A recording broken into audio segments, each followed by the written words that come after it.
will be there, sir. The Vanguard will be there, sir. The Vanguard will be there, sir. The Vanguard will be there. Be there. The Vanguard will be there. Be there. Be there.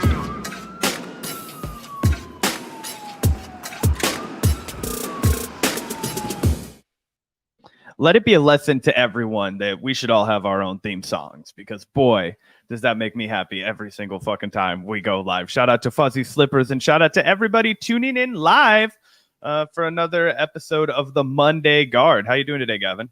Doing great. And yeah, that song's such a banger. Sometimes I'll put it on in the car, like on the way to the grocery store, just put it on full volume, ride around. That's some good shit. Let everybody know what's up. Yup. Oh, man.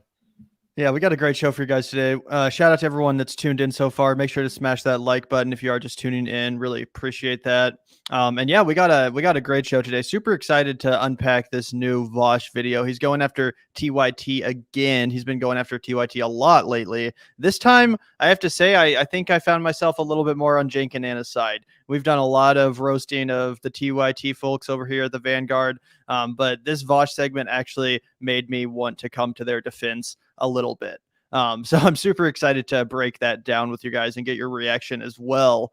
But yeah, lots of good stuff. I know you also wanted to talk a little bit about the potential Elon Musk versus Mark Zuckerberg fight. Man, my world's colliding, Gavin. Combat sports and billionaires I fucking hate. Oh my God, the world could get one moment of peace watching those two dudes attempt to rip each other to shreds. I've long maintained that Elon Musk has zero chance against Mark Zuckerberg. One, let's be clear. Elon Musk is coming in with a fat advantage. And when I say a fat advantage, I mean on the scale. That dude is a big boy. He's hefty.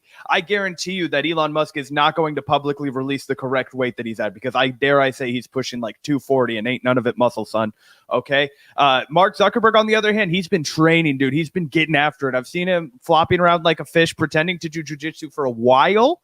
And I think that on top of the fact, he's got the reptile energy, man. He's got the reptile genetics. I think that, he could lose his tail and regrow it mid-fight. I think that this guy's a scratcher and a biter. And my money's on Zuck, man. My money's on Zuck. And I hope that he just loses sight of everything and, starts grabbing at Elon's eyes and doing unforgivable acts in that octagon for us to commentate on later. Because I think this will be the single greatest gift ever to the sports guard since Patrick Mahomes. Yeah. Do you actually think it's going to happen? Because I have a feeling that Elon Musk is going to find some sort of a way to back out or make an excuse as to why it can't happen. Do you think it's actually going to fucking go down? Oh, dude, I don't think so at all. I could only imagine, I can't imagine Elon Musk going. I think Mark Zuckerberg would 100% do it. 100%. I think Zuck would do it.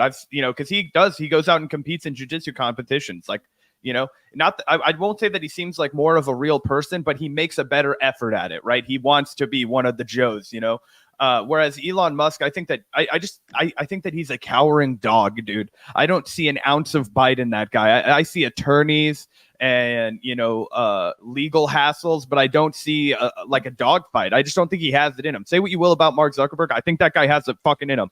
Like a feral cat. He kind of reminds me of how Gavin's cat Cherry would fight. If you ever pushed her to it, just everything is fucking on. She's going for your face. She's just scrawling at you. And trust me, I've been clawed by Cherry a few times. She's a sweet girl, but if you bring it out of her, man. Anyway, you know what I'm talking about. I don't see any bite from Elon Musk. He looks like a pudgy coward to me, and I don't think he can smell blood. Yeah, totally. And it looks like here he already is kind of laying the ground in order to pussy out of this fight. He says, exact date is still in flux. I'm getting an MRI of my neck and upper back tomorrow. May require surgery before the fight can happen. We'll know this week. So I have a feeling that that's going to be his excuse to, not fight Mark Zuckerberg. Jesus Christ. Do you know that you can't even just start naming fighters that have fought hurt and won because they all fight hurt. That's what fighting is. Do you think you are a professional fighter and you're training every day with the most like fucking just absolute crazy people on earth? I mean, deranged people that only eat, breathe shit and fight. Like, of course you're always in pain. Of course something's always broken. Of course your MCL, your ACL, something's torn, your back hurts. Like, that's the way it fucking goes. This guy who's never got off his fucking ass once in his life is getting an MRI of his neck and upper back. This just tells you everything you need to know, man. That this dude's not a scrapper. This dude doesn't have it in him to go to blows. He just doesn't have it. You know what I mean? It reminds me of that scene from The Dark Knight. I was just rewatching The Dark Knight, right? The Joker looks at the guy and he's like, in some ways, I know your friends better than you. Do you want to know which one of them were cowards? And I'm just like looking at Elon Musk and he's like, yep, this one's a coward. Yep. Speaking of Elon Musk, another funny Elon Musk story I saw. Apparently, the dude microdoses ketamine to treat depression and takes full doses of the drug at parties, according to the Wall Street Journal.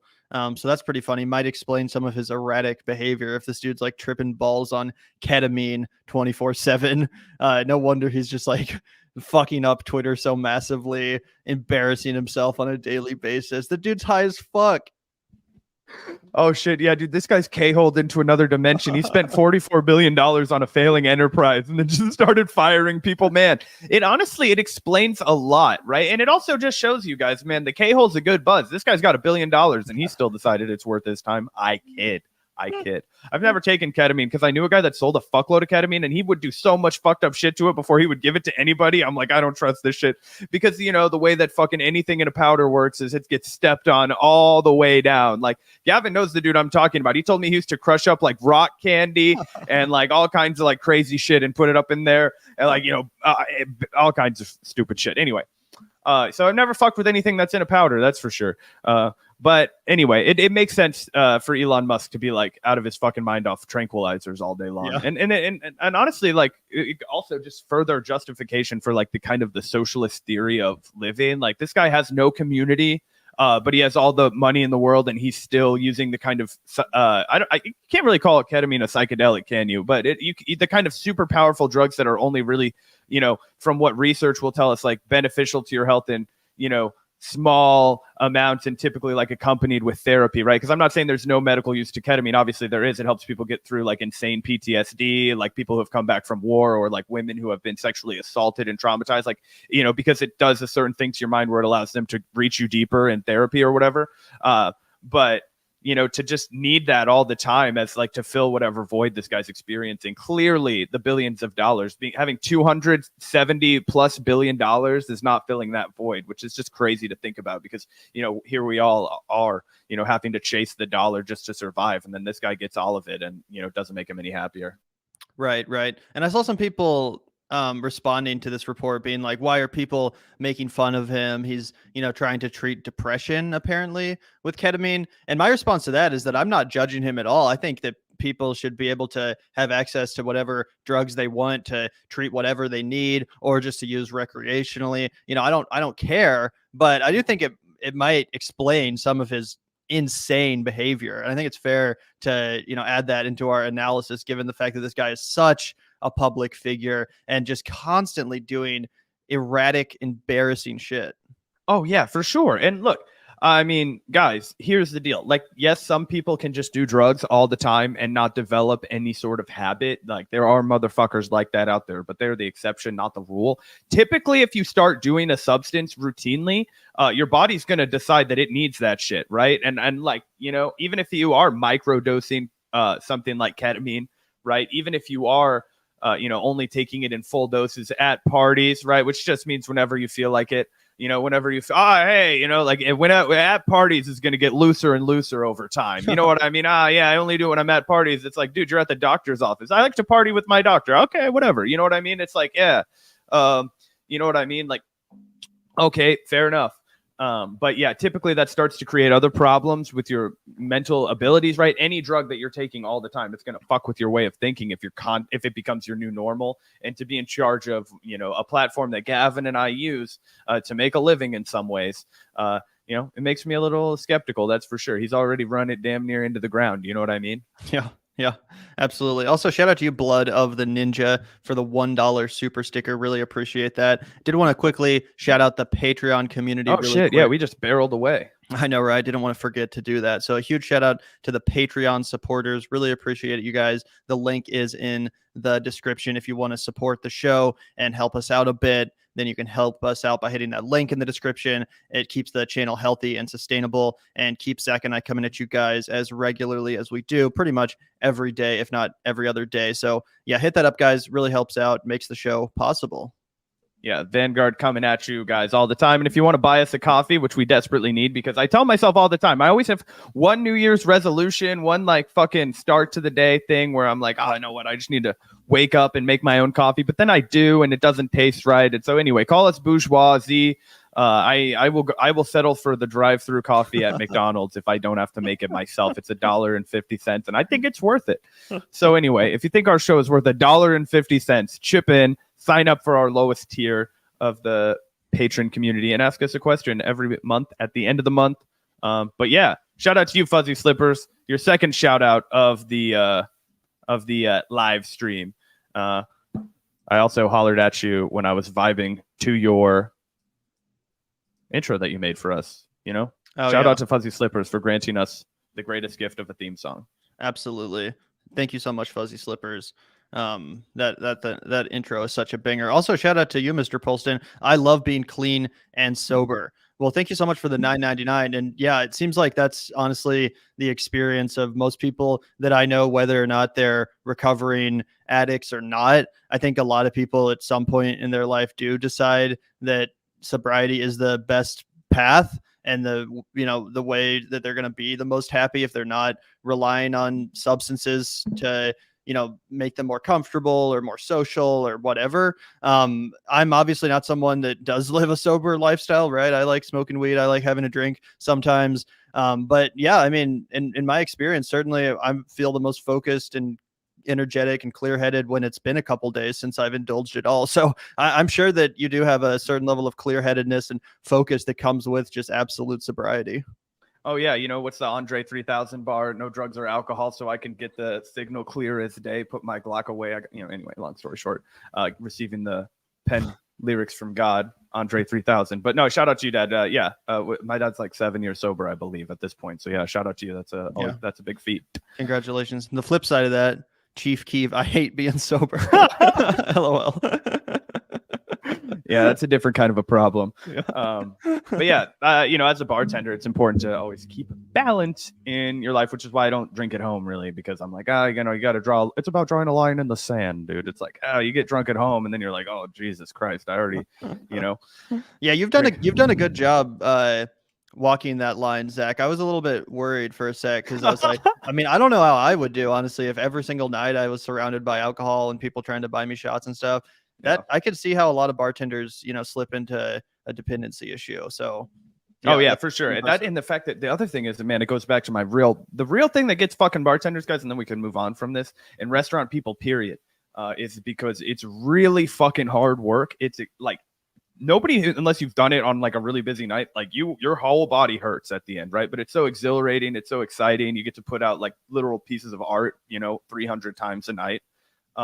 But then everybody after you're off work wants to get you shit hammered and, a bunch of lines of coke. And you got to be like, hey, man, I had a great time, but I'm just going to, smoke half a joint and then go home and go to bed, man, whatever. Right. And that's actually not much of an exaggeration. But here we go. The service industry guard, moving on to the Vanguard. Mike H., how you doing? I'm Team Vaush on this. TYT, specifically Anna, have been spewing increasingly odious views about marginalized groups, betraying progressives worldwide. And you know what? It's so funny. I initially thought the same thing about this clip. I saw that Vaush put it out and I was like, I don't really need to see this. I know that TYT is moving to the right, but then I saw Gavin be like, this is Vaush's worst take ever. And I was like, well, let me see about this because maybe we'll have a good debate on air. Because I was like, I kind of really agree. I thought you agreed. What's going on? And then Vaush makes some dog shit points during this, man. Shout out to you, Vaush. Appreciate the shout out later in the clip, but we're going to have some disagreements. And yeah. So bear with this, Mike H. I think you're gonna be a convert as well. In this one instance, I think you're gonna be like, actually, TYT was making some pretty good points. Yeah. Shout out to you, Mike. I don't know if you know which video we're going to be reacting to today, Mike. I don't know if you've seen this video because I also have generally been Team Vaush up to this point on his like war on TYT because he's really been going hard on TYT. He's been making a lot of videos calling them out lately, and most of them I totally agree with his points. I think he's totally fair to call out the weird pandering to the right that's been occurring over there and the random throwing under the bus of trans activists and all that stuff. So I've mostly agreed with him up until this point, but then I saw this video that we're going to be talking about today, and he's reacting to a TYT video, a video that I had already seen previously a couple days before that I actually thought was a damn good video from TYT, one of their best in a long time. So then to see him like trying to destroy them over what was, in my opinion, like objectively a non-controversial and good take. Anyway, we're about to get into all of that, so sit tight. But I'm interested to hear your opinions, Mike, after we get into this one. Thank you so much for the $4.99, and shout out to you, Brian, for the $1.99. Thoughts on the article by Jin Diz on the Marianne Williamson campaign? Yeah, I saw this, Brian. It's it's not a great look. They have some more people from the Marianne staff coming forward, this time talking to Jin Diz of Courage News, formerly of Status Quo, and spilling some tea that is not, kind of some more reports similar to what we've heard about people on her staff that feel like they were treated unfairly, that feel like it was a, kind of toxic work environment. Now, it's always tough when we have these stories to determine where the line is drawn between like actual abusive behavior and, just being a tough boss, because that happens in every presidential campaign. I mean, including successful presidents and previous campaigns. Like what former president wasn't known for being a little bit tough, a little bit, rough with their staff sometimes, or maybe, have high expectations if you're on a campaign like that. So it's a tough line to draw. And there's been a lot of people in politics that have had similar stories and accusations come out. So it's tough. But what did you think about it, Zach?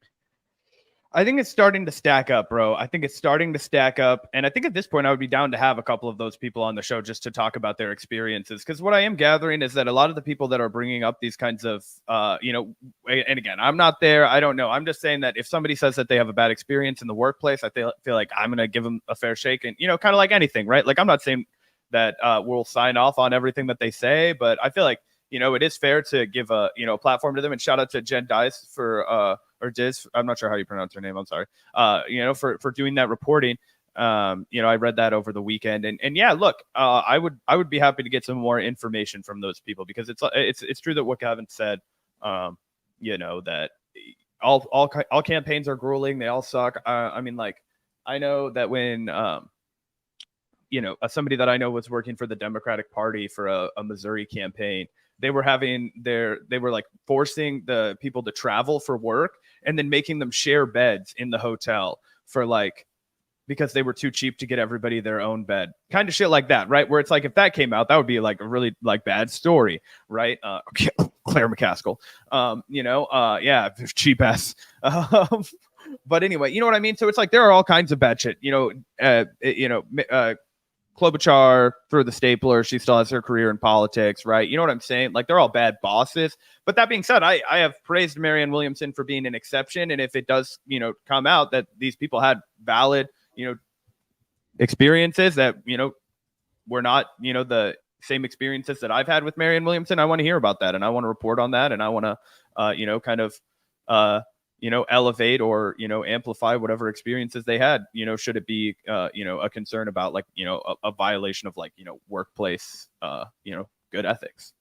Absolutely. 100%. So shout out to you, Brian. Thank you so much for that. And thank you once again, Brian, for the $5. I've watched 3 debates with Vaush, 2 with you guys and 1 with Hinkle on Syria. He lost all 3, in my opinion. His reputation as a great debater isn't warranted.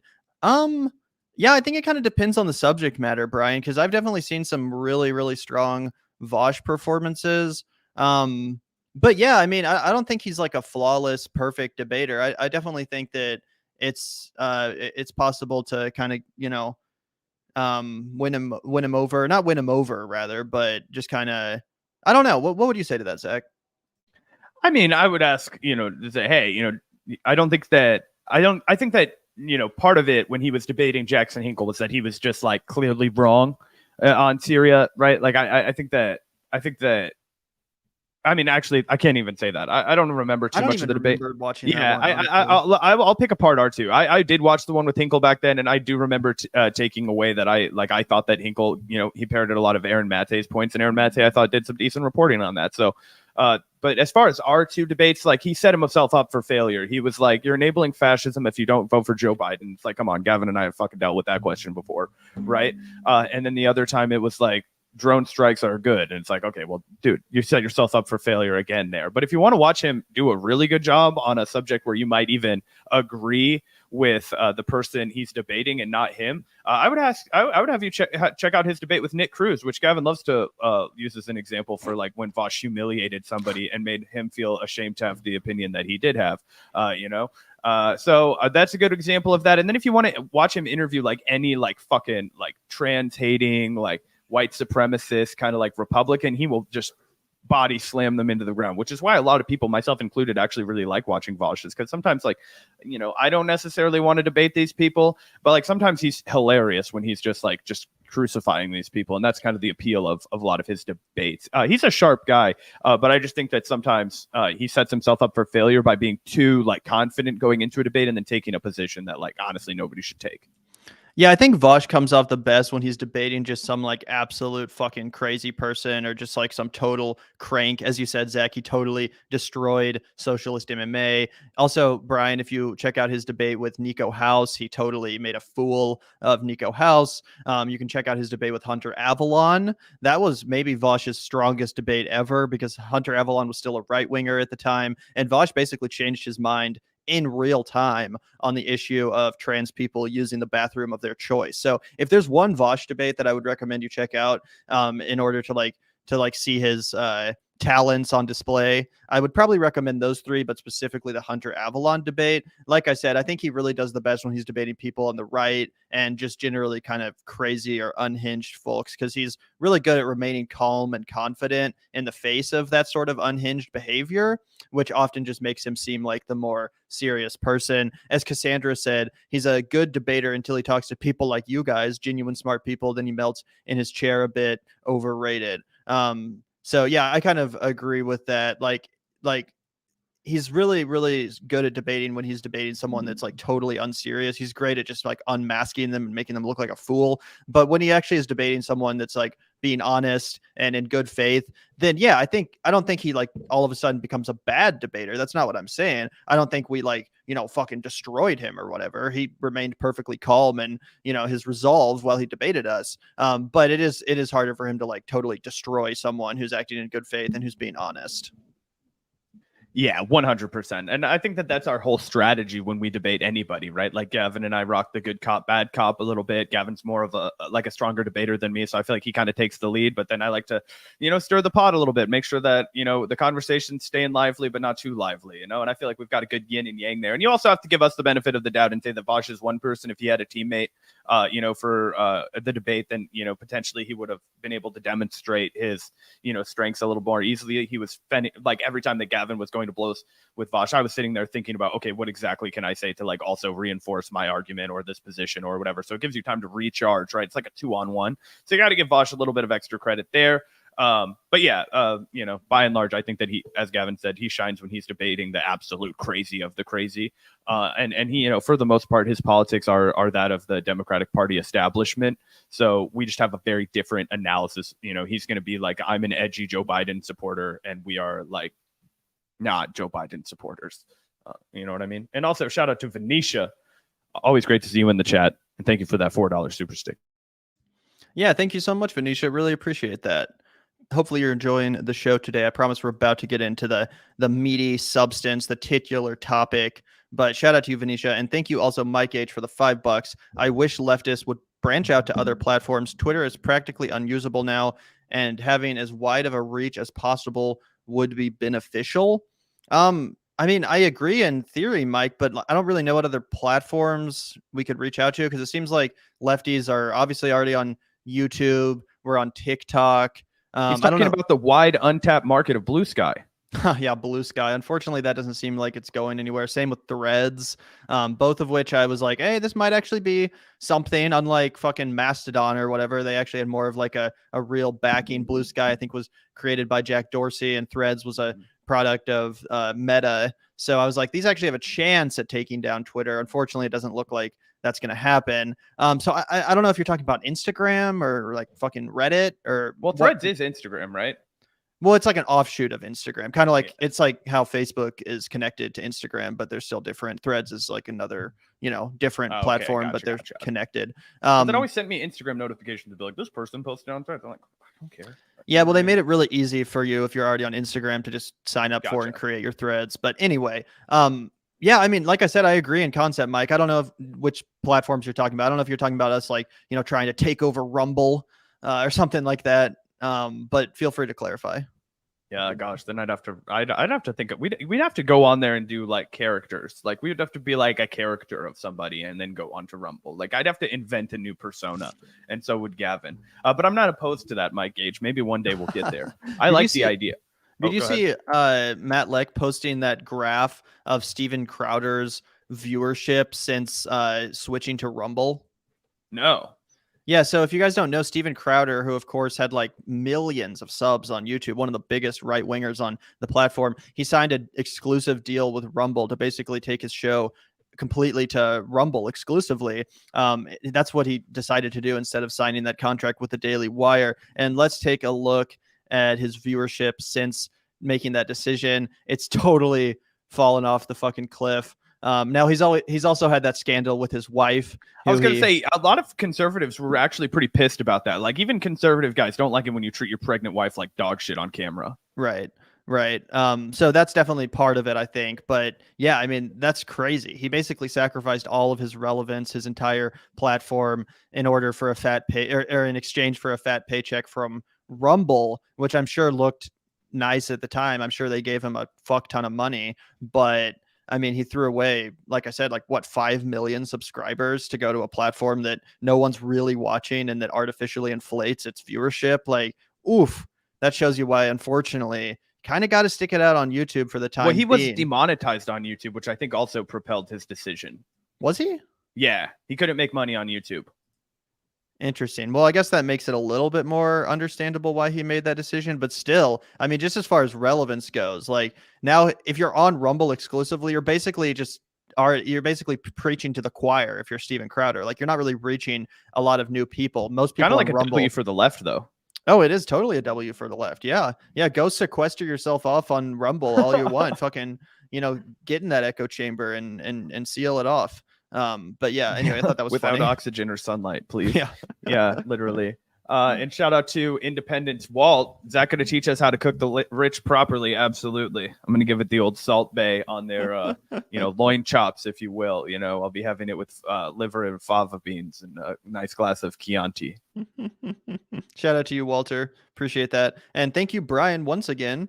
The Biden apologia by Vaush is nauseating. Yeah, I kind of got to agree with you, Brian. Like I've said a million times, I understand like why someone would vote for Joe Biden. Zach made that decision. A lot of people I respect made that decision. Fucking Cornel West made that decision. Noam Chomsky made that decision. A lot of people that I respect made that decision. Don't make me sound too based, Gavin.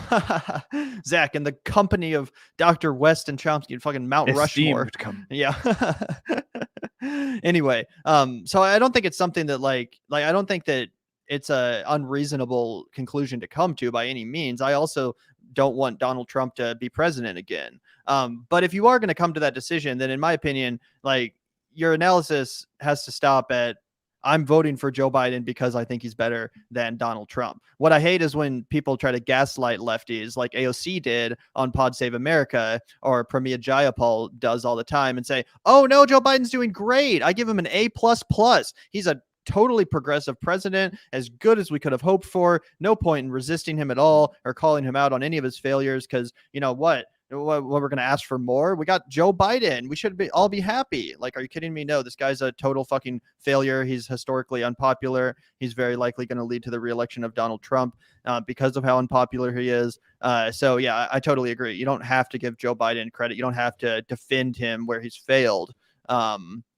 Anyway. Yep. Shout out to you, Brian Frederick, always holding it down in the chat. And you're about to hear some more Biden apologia, so hold on to your horses.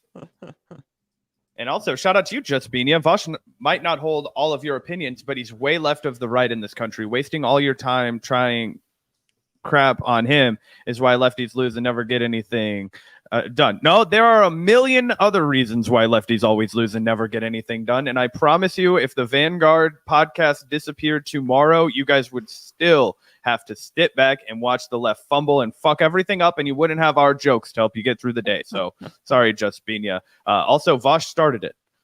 LOL. Yeah, shout out to you, Justbinia. First of all, our show is a show for left-leaning people. I think that's pretty obvious. Like most of the people watching our show, I think, are already on the left. And we understand that Vaush is way to the left of the right in this country, obviously. And obviously, I would encourage people in our, I would say that I would much rather you watch Vaush than fucking Steven Crowder or CNN for that matter. I don't think anyone's like denying that. He is to the left of most people in the country. However, one of the things that we do on this show is analyze and criticize leftist content. And we critique it from the left, not because we think that it's worse than mainstream media or right-wing media, obviously not, just because it's more intellectually engaging and entertaining for us to respond to other people that are in the same lane as us that are also on the left, because of the fact that we, agree with someone like, Vaush or Cenk or whoever we're talking about on a certain amount of issues, maybe like 60 to 80% of issues. It makes it more interesting to parse out the areas of genuine disagreement versus just reacting to fucking Candace Owens or Tommy Lahren. Like, that's boring. Everything that comes out of their mouth is stupid. I disagree with pretty much everything they say. So it's not as entertaining or intellectually engaging to just sit here and be like, yes, this obviously racist thing that Matt Walsh just said is obviously racist, and here's why. Like, I'm sorry, but I just don't find that very entertaining. I feel like everyone in our audience already understands why right-wingers are stupid and not worth listening to. So it's just more fun and more engaging intellectually for us and our audience to talk about fellow lefties. But really appreciate that generous super chat, Justbinia. Really appreciate the $10 and also a few super stickers. Shout out to you, Audie the Bugcatcher. Always great to see you in the chat. Really appreciate that. Yeah, thank you so much, Audie. Always appreciate that. Hopefully you enjoy this stream, man. I think it's going to be fun. But shout out to you, and thank you also once again, Blood of the Ninja, for $2. Really appreciate that, bro. Yeah, shout out to you, Blood of the Ninja. And without any further ado, would you like to go ahead and plow into this Vaush video? Yeah, let's get into this one. So as I said, Vaush has basically totally waged war on the Young Turks. It's pretty funny to see so many other commentators on the left finally just deciding to go to war with TYT. Zach and I have been at war with TYT basically since the very beginning. Get with the program, son. Exactly. But now it's mainstream. Zach and I are hipsters. We're always ahead of the curve a little bit, setting the trends. But now everyone else is caught up, and it's now the mainstream position to hate on TYT, right? We're no longer the edgy left flank mud rakers calling out TYT when no one else will. Now everyone, Vaush included, is joining the dog pile. And he's been making a lot of videos going after them recently, most of which I totally agree with, most of which are kind of echoing a lot of the points that we've made over here on the Vanguard about the way that TYT has kind of been going downhill recently. And the way that Anna has specifically responded in a really unproductive way to some of her critics in a very immature way, honestly. So this new video I was excited to watch because I thought it would be more agreeing, me agreeing with Vaush more. But in reality, I found myself shockingly agreeing with Cenk and Anna. And I felt like it was necessary for us to cover this so I could respond to some of Vaush's talking points here, because I think he's completely off base. And to be completely honest, despite our criticism of TYT, I actually think this video they deserve credit for. I think this is one of their best videos in a while. And I was honestly shocked to hear how much Vaush disagreed with them. Yeah, this is insane. I'm like, Vaush, man, you don't have to break your back to make the Democrats look good. And there are a couple of our key arguments in this that I want to put holes in. Like he basically makes the case that Joe Biden could not have done anything more progressive than he has done. And then also cites some examples where he could have done far, far more. So, yeah, I'm excited to get into all of this. There is a lot to unpack, and I'm sure we're going to have a good time. Oh yeah, super excited to get into this one and get your guys' opinion as well in chat. But yeah, I guess we can just start playing this.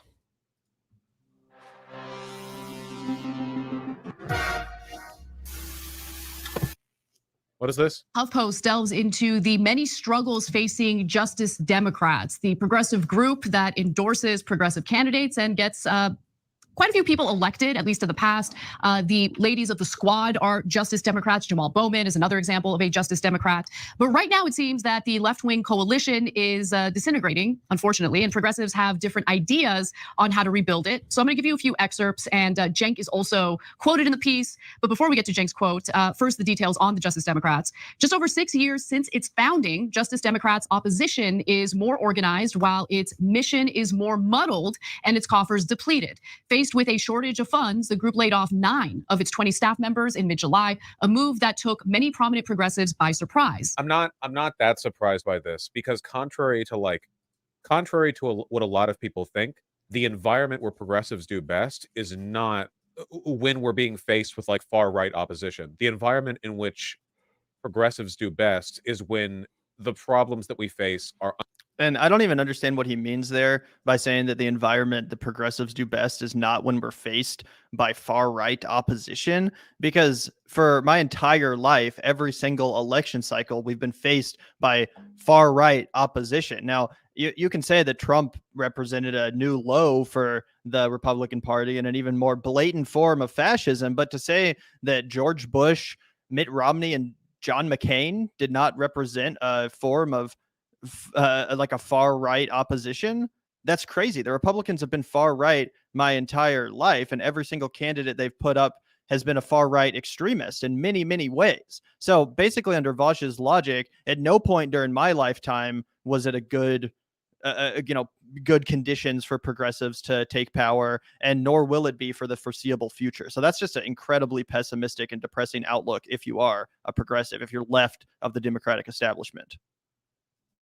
Yeah, 100%. And that's kind of the dark cloud that hangs over every single political analysis that Vaush makes, right? It's like, oh, like, you're so crazy for thinking that you should actually make a change in the system that has produced nothing but the constant overwhelming threat of fascism for our entire life, right? First, it was George Bush and what the Bush-Cheney regime represented, all the way on to, I mean, it's absolutely crazy. You had fucking John McCain, who was like, yes, lauded by the Republican Party for being somehow a moderate, but he was absolutely not a moderate. He had a nut job vice president, and he was going to be a warmonger to fuck. I mean, even worse than Barack Obama was, although he would have only made it 4 years. He never would have gotten a second term. Mitt Romney, again, he's a wolf in sheep's clothing for all the times that he tries to like stand up to Donald Trump and like, protect all of the like goodwill of the country and the democracy and all that shit. He also would have been a tremendously like giant piece of shit. Then we still ended up with Donald Trump. Okay, so we fought off fascism for all that time, and then we still got the biggest fascist of them all, a guy who literally tried to subvert the will of the people and overthrow the government. So it doesn't seem like that plan of just staying the course is putting on good results, right?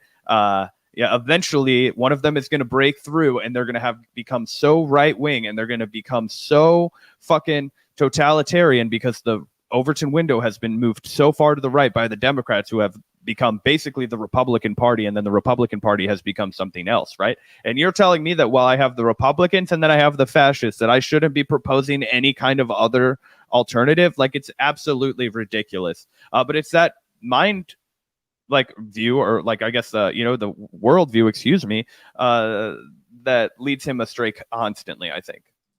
Totally. Unambiguously the fault of like neoliberal governance and incompetence, because that way it's really easy to point the finger at them. The problem is that like right now, the most important thing to do in American politics is to fight the fascists. And that is equally the case if you're a liberal, progressive, socialist, or communist.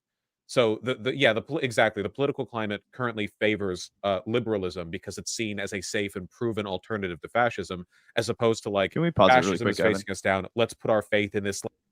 I forgot to add, because I didn't realize he went right back into this, but the one thing that you will continuously notice about Vaush, particularly in this video, but also if you go back into our own debate with the guy, is that he loves to praise liberals. This man loves to praise liberalism, which wouldn't be super alarming if he self-identified as somebody who was just left of blue, like, oh, you know, like pretty much I'm a Democrat, pretty much I'm a liberal, but he doesn't. He considers himself to be a leftist and then constantly praises the liberalism of the Democratic establishment.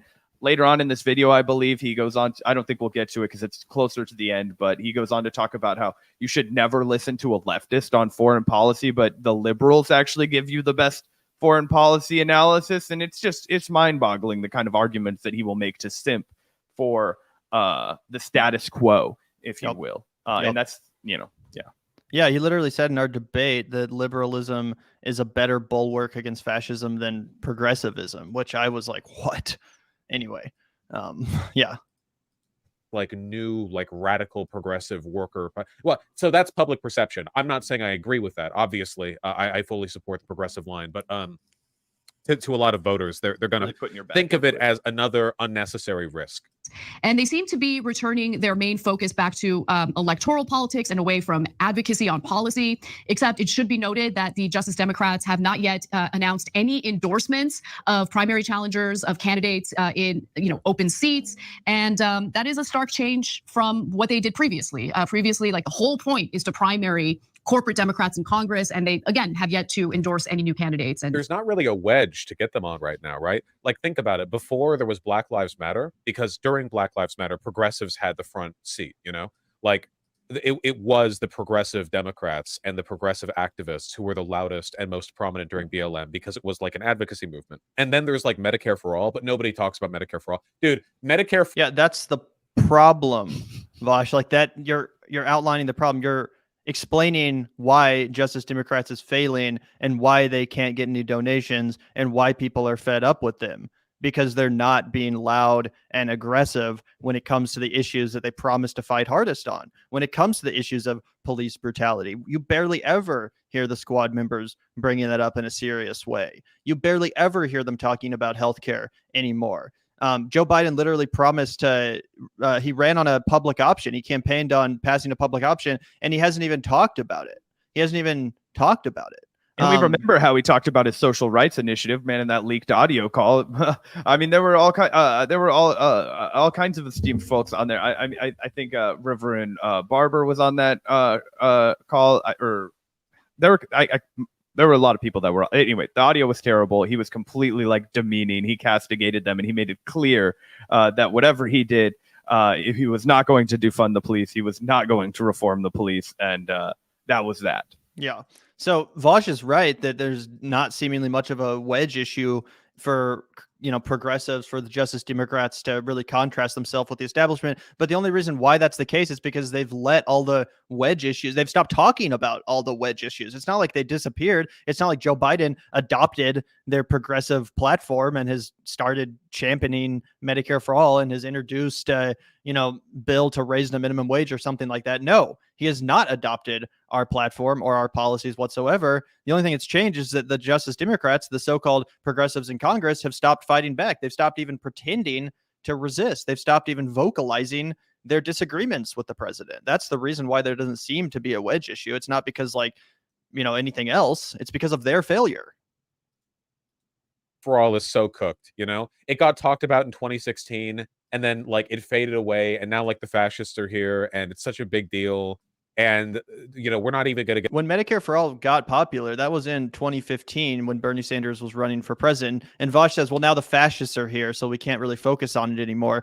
In 2015 and 2016, when Bernie Sanders started his movement for Medicare for All and ran for president for the first time, that's when Donald Trump was simultaneously rearing his head for the first fucking time, really coming to prominence in the Republican Party and winning the primary. He became their nominee while Bernie Sanders was simultaneously, generating the momentum behind the policies that Vaush is now saying we can no longer entertain or push the ball forward on because of the fascism that Donald Trump represents. But he's failing to acknowledge that Trump has always been there. Trump's been there from before Bernie Sanders popularized Medicare for All. Trump has always been a threat.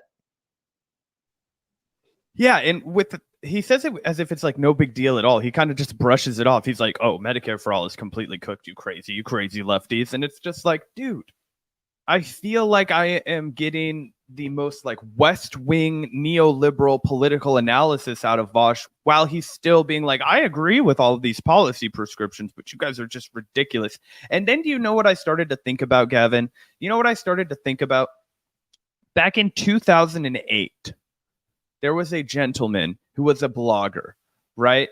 And one of the big things that he was blogging about was healthcare in this country. And one of the things that they were talking about was that, you know, while Obama is pushing his healthcare initiative, we should really talk about how all these other countries get healthcare, right? And how it's a nationalized or more of a socialized medicine. It is a you know, guaranteed universal healthcare system, right? And then his other buddy, who was also a blogger, they kind of teamed up together and they got really, really famous. And they started this publication called Vox.com. And it was Ezra Klein and Gabe, whatever, or what, Matt Iglesias, LOL, whatever the fuck his name is. And then they became like fucking Obama stands, right? Then they became like, oh, actually, once Bernie Sanders is actually talking about giving everybody those exact policy prescriptions that you used to edgelord about, now you're like, whoa, man, we really just need Hillary Clinton. We really just need Hillary Clinton right now. And that's the kind of energy I get from Vaush. Vaush, my charge to you is, do you feel like you are giving me Vox Media energy, Ezra Klein energy? You know, because you've just decided that championing Medicare for all is not the edgy, like, banner to wave anymore. Right. And it's like, it's a human right atrocity that we're talking about here. We're talking about tens of thousands of people that die every year due to a lack of health insurance. You don't just stop talking about that. You don't just stop fighting for those people. It's crazy to me. Like, what else would you say that about? What other human right atrocity would you just be like, well, you know, that's cooked, time to move on? Would you say that about the apartheid in Palestine? Would you say that about the genocide in Yemen? Would you say that about the Civil Rights I feel like Act? that might be a little bit hyperbolic. You know, there are a fuckload more people being put to death in Yemen than are dying from the lack of healthcare in America. I feel like we might, you know, need to specify that. I'm not saying that the same scale of atrocity. I'm just saying, what other human right atrocity would you talk about? Because in my opinion, 60,000 people a year dying and tens of thousands more going into medical bankruptcy. I mean, that's a human rights atrocity. That's a fucking genocide, basically. So yeah, I don't think you just stop talking about that. And in the same way that if they had failed to fucking pass the Civil Rights Act, like, what, do you just stop bringing it up? You decide to move on because there are bigger issues? Like, no, some things you don't stop fighting for. Some things you got to keep the ball rolling, even if it seems impossible. I mean, this goes for a lot of lefty priorities. And when you start giving up on these fights and just giving ground to the fucking establishment, that's when it stops even sounding like progressivism to me. It stops even sounding like leftism, and it starts just sounding like neoliberal incrementalism and, you know, this acceptance of the status quo. Oh, I mean, it definitely is neoliberalism and acceptance of the status quo. I'm not disputing that, but anyway, we've argued about our different, you know, fucking, you know, definitions for that before. Get a public option. We're all going to go bankrupt from a medical problem. Like, that's it, you know? That's all we get. I'm curious. ACJ, I saw that link the first 4 times. Everyone, please remember, I see your links when you first post them. You don't need to repost them. If I ignore them, it's for a reason. Like, I'm not going, like, if you describe a link, here's Kyle doing a soy boy for Orb Mommy over AOC, I don't care. You think about that, Cenk? Yeah, look, when we started Just Democrats... Contrary to what some of you people think, Kyle Kalinske is not and probably never will be an enemy of this channel, okay? I like Kyle. And I like... He literally already was an enemy of the channel before you talked to him, and then realized he was like a reasonable, nice guy. But you used to make hella videos shitting on Kyle, calling him like a fascist and like a fucking... like an enabler of the right wing and all sorts of crazy shit. So he already was a villain on your channel at one point, Vaush, but that's kind of besides the point. Honestly, one thing I do respect about Vaush is that if you can win him over with your demeanor, he's like, yeah, you know what? I will stop calling you a fascist and a fascist enabler. And that's what we did. We went over there and we were like, look, man, I don't think you could reasonably describe us as fascists. And he was like, you know what? Fair enough. I'm just going to describe you as like fucking, you know, petulant fucking narcissist children. And I was like, you know what? Hey, that's a step in the right direction from fascism. I appreciate that, Vaush. Thank you. Marianne Williamson too. Yes, we started Just Democrats, and by we I mean both me and the co-founders like Sharkat Chakrabarti and yes, Kyle Kulinski and Zach Exley. But also we, as in you guys, the audience, you gave literally millions of dollars to start this group, and we launched it here on the Young Turks, and we were all very clear. You have to challenge the establishment. That's the whole point of this organization. And in the first cycle, we ran 78 races. Zach's original idea, he's one of the co-founders, was to run 435 or 535 races if we could, right? Now that was too ambitious, but I loved him for it, and it was the right way of thinking about it. And then we only won 4 out of the 78, but you normally get a lot of ha-ha that, oh, your winning record's not that good, your winning percentage, etc. But that was a hell of a 4. AOC, Rashida Tlaib, Ilhan Omar, and Ayanna Pressley, and they made a giant difference in the beginning, right? So we were going in the right direction. But then the organization, for some reason, started worrying about their winning percentage. And then they started running less and less people. And they started running them in only super blue districts because they thought that was more winnable. That's fair, it is more winnable in super blue districts. I'm kind of torn on this because I think there's a good argument to be made for what Cenk is saying, and I think there's an argument to be made against it. On one hand, I do think a gigantic scattershot approach is important because the DNC does basically no work or outreach in red states. Pause this shit.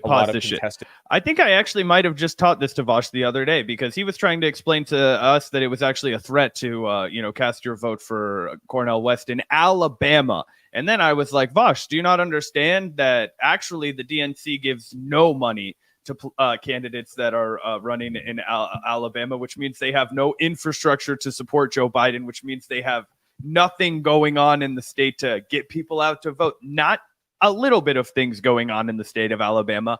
Nothing going on in the state of Alabama to rear people out to the polls. You mean these deeply impoverished people who probably don't have a nearby polling location? Yes, there's not going to be any vans for them to get into to go pull the lever for Joe Biden because the DNC has considered it a waste of time.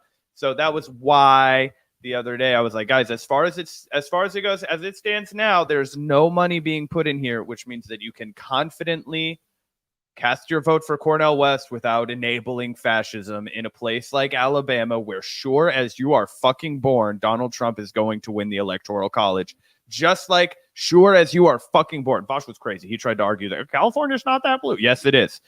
You can sure as you are born vote for Cornel West in the state of California and not jeopardize the election for Joe Biden. Anyway, I'm glad that he retained at least one piece of information during our debate.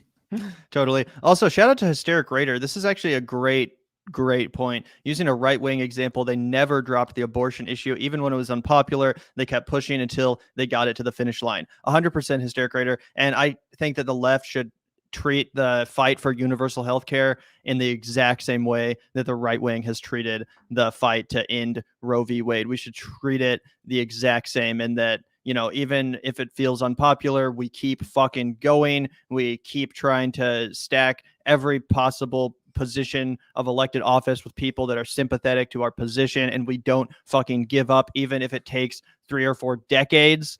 This is not a fight you give up. And honestly, it's a great example because the healthcare crisis really is the, you know, human rights atrocity, the genocide that right wingers make out abortion to be. This is actually what people should be upset about in the way that we see people upset about abortion. There should be marches for Medicare for all, just like there's marches for life, quote unquote, all the time. So I think that's a perfect example, Hysteric Raider. Oh yeah, I exactly. And I think that the strategy that they employed to get across the finish line, while it was absolutely nefarious and while it was cruel and criminal and all that kind of stuff, yeah, they were relentless as all fuck. And that is the one thing that you have to admire about the right wing, is that just the sheer relentless pursuit of whatever fucked up thing they're trying to accomplish, for sure. Although I think that we would find far more obstacles as the left approaching than the, even the pro-lifers did, right? Like there would have been a, codification of Roe if it kept everybody from having universal health care or something. You know what I'm talking about? True. But still, they just, the right wing never shut up about abortion. It wouldn't have stopped them. Yeah. Right. They just never shut up about it. They made it a serious issue in every election. And in the same way, I think the left should, make universal health care our issue in that same regard. And I think it would be even more popular because the majority of Americans support universal health care. Abortion is actually an unpopular issue. So in a sense, at least as far as like public approval would go, we would have an even easier fight on our hands. Now, obviously, it would be harder to actually institute universal healthcare, as Zach mentioned, but still. Anyway, thank you so I mean, much. it got Obama into office. People thought that he was going to give everybody healthcare. That was the whole appeal of the guy. I mean, there were a lot of other appeals. The guy was a great speaker. You know, he really wooed everybody, but a lot of people voted for him because they were like, oh shit, one, you're going to get us out of the fucking Iraq and Afghanistan. Thank God. Yeah, boy, were they wrong. But the other thing is that for sure, his one thing is healthcare. He's going to give everybody healthcare. Again, they were wrong. What he was really going to do was bail out the banks and, you know, fuck over the entire infrastructure of this country. The districts that could potentially go blue, but they don't put in the effort because they don't have like the on the ground infrastructure or the energy, and like all the consultants are from New York City. So, you know, like imagine a DNC consultant from New York City trying to plan out strategy for getting a candidate to like win an election in some like potentially swing district in Alabama, and they're like grimacing as they go down there and talking to people. Yeah, it's this contemptuous like coastal elite bullshit really fucks them over when it comes to dealing with areas like that, middle America, that kind of stuff. So I get that argument. At the same time, I did see people giving the Justice Dems a lot of shit for their low winning percentage early on. It is possible that like by doing too much of a scattershot approach, you do kind of dilute the organization, both in terms of focus and funds, and you end up leading people to disrespect the org. I think the problem is that nobody really cares about the Justice Dems anymore. The Justice Dems were exciting for a while, and I still think the Justice Dems are better than your average Democrat. But the name Justice Dems does not elicit this like countercultural. That's because they didn't fucking do anything once they got there, Vaush. That's the whole idea. The whole concept of Justice Democrats was that they were going to be. Do you think for 1 second, Vaush, that if AOC had 7 AOCs sitting outside of Nancy Pelosi's office doing the Green New Deal protest all the fucking time, that instead of calling her mama bear and wearing a fucking tax the rich outfit and, you know, going on Vogue magazine 800 fucking times and basically getting the Obama treatment, right? Like essentially like they'd already defanged Obama in the media and just made him a darling by like the fucking first year that he was president, like by inauguration day, like he was given the Nobel fucking Peace Prize, like right around that time, you know, all that shit. They made him a media darling, and they took out any teeth. They said, no, do you want to hang out with Richard Branson when you get out of here? Do you want to, you know, have the life you always dreamed of? Then shut up and do what we say. And that's exactly what they did to AOC, right? And then when Bernie, and also Gavin and I have talked about how it was also like, it felt a little bit like career angling for some people, like when like it looked like Bernie Sanders was actually gonna, you know, make it and be a big force in American politics, that this was like the next step. And that's why you got like the Bill de Blasio's kind of a guys like just hedging their bets, like trying to be cool, trying to be relevant, trying to hold on, you know, and to AOC's credit, you know, the one big thing that she did do second time around for Bernie was endorse him right after the heart attack. You know, I don't want to take all the like base things away. She did base things back in the day. And if she would have kept doing that shit, then there would have been more energy. And then the Justice Democrats wouldn't have become just Democrats. Okay. And then there would have been then there wouldn't have been the, oh, we all vote alone. Then why do you call yourself a fucking squad? Then why did we try and get a bunch of you in here? This is stupid. You need to be a block. You know, if they'd actually done 1 ounce of effective protest, if they'd made one extraction over the last fucking 5 years, guys, 5 fucking years, then maybe people would have some energy around it. But it all comes back. Vaush is like deeply perplexed, or not even perplexed, just ambivalent about the fact that there's absolutely no progressive energy anymore. And it's like, dog, that is a huge problem. And it's because of the fucking failures. You got everybody massively excited. You showed them all the potential. You know, talked to them about all this theory and how well the world could operate if we only fucking made it that way, right? Well, guess what?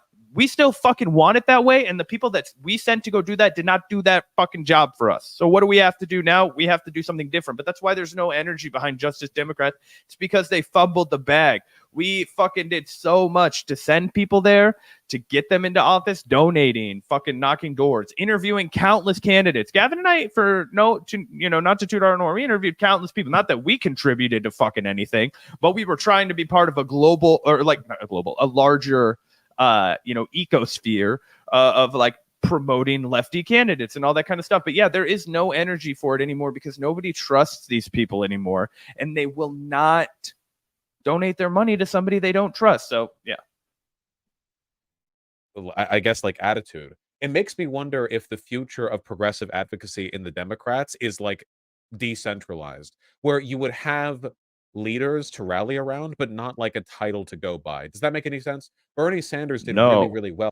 He was a great candidate and he commanded a lot of respect, but it wasn't like the Bernie Crats were a actual group that had like funding and staff, you know? It felt like a flash in the pan, and you can make more flashes in the pan. It's not like you can only, you know, it's not like that might only happen once. Vaush, how did the Tea Party succeed? So the thing is, with the Tea Party, the problem is that politics work differently on the right. The right is more willing to concede to reactionary politics because it doesn't necessarily interrupt their pro-business goals. Fascists love collaboration. I don't even understand how it's reactionary to fight for progressive priorities. Like, obviously, the Tea Party is different because they were fighting for more reactionary goals, but I just don't get the equivalence because what the squad should be fighting for is not reactionary at all. And yeah, you could say that the Tea Party had it easier because the donors were on their side, but I don't care about it being easy. I care about them doing what's right and what they promised to do. And what they promised to do was not reactionary. But the Democrats aren't, because progressive Democrats are almost always more anti-corporate than neoliberal Democrats. So the Tea Party made a fuss and then got folded in to the Republican Party, effectively supplanting their goals and moving them rightward. Whereas with the Justice Dems, they kind of have to fight and scrape for every bit they get. The DNC just isn't willing to do this leftward lurch. Where's the fighting? Where's the scraping? Exactly. What's like, show me one example from the last 2 or 3 years of the squad seriously, aggressively resisting the establishment and getting anything out of it. You can't. There are no examples of that. Strategy has to be a little bit different, you know? Yes, the Tea Party also has a lot of, or had a lot of money. There's always going to be more money circling around in right-wing environments because, well, you know. But we got to scare some people in purple districts, otherwise we can't get their votes in Congress. Because the point isn't to get AOC elected or any one of these people elected. The point is to pass bills, Right. to pass policy priorities for progressives. But along the way, both the legislators and the group, unfortunately, lost their way and they took their eyes off the prize. I have more on that in a second. In fact, okay, so this is a perfect time to mention one of the biggest obstacles for the organization at the moment, which is fundraising. So I'm going to give you the quote. Alexandra Rojas, who is the Justice Democrats executive director. Yeah, Annie, I think I agree. If like your primary goal here is to win Congress, right? And you want to win Congress with enough seats that you can potentially sway policy. So maybe in the future, you actually can do a kind of force the vote situation or get cabinet appointments where you have power as a progressive Democrats. And in order to do this is Vaush giving away his hand. He said in the future when you could do a force the vote thing, he said back in the day that under no circumstances would force the vote ever be a good strategy. So you could just tell that he was trying to position himself as different from the people that supported it. And also it reinforces the fact that he doesn't think that it's ever the right time to fight for a progressive policy. So that was the other reason that he decided to oppose force the vote, was, oh, now is not the time. Well, you just told us earlier that it's never going to be the time. So I think you have to at least concede it was the appropriate strategy at the moment. But I'm gonna take that as a W for the Vanguard also. that, you don't just want to have AOC win in super ultra mega blue environments, right? You want to have like progressives win all over the country, but that's easier said than done, right? You know, I mean, I would love to see like 5 new junior Democrat progressives come in from Louisiana, but that's not like, saying that is one thing. It doesn't mean it's really like, you know, doable. Director told HuffPost, quote, "We are vulnerable to sudden changes in grassroots giving. The ebbs and flows for us are bigger." Now, remember, Justice Democrats, you know, they take up small dollar donors, grassroots money.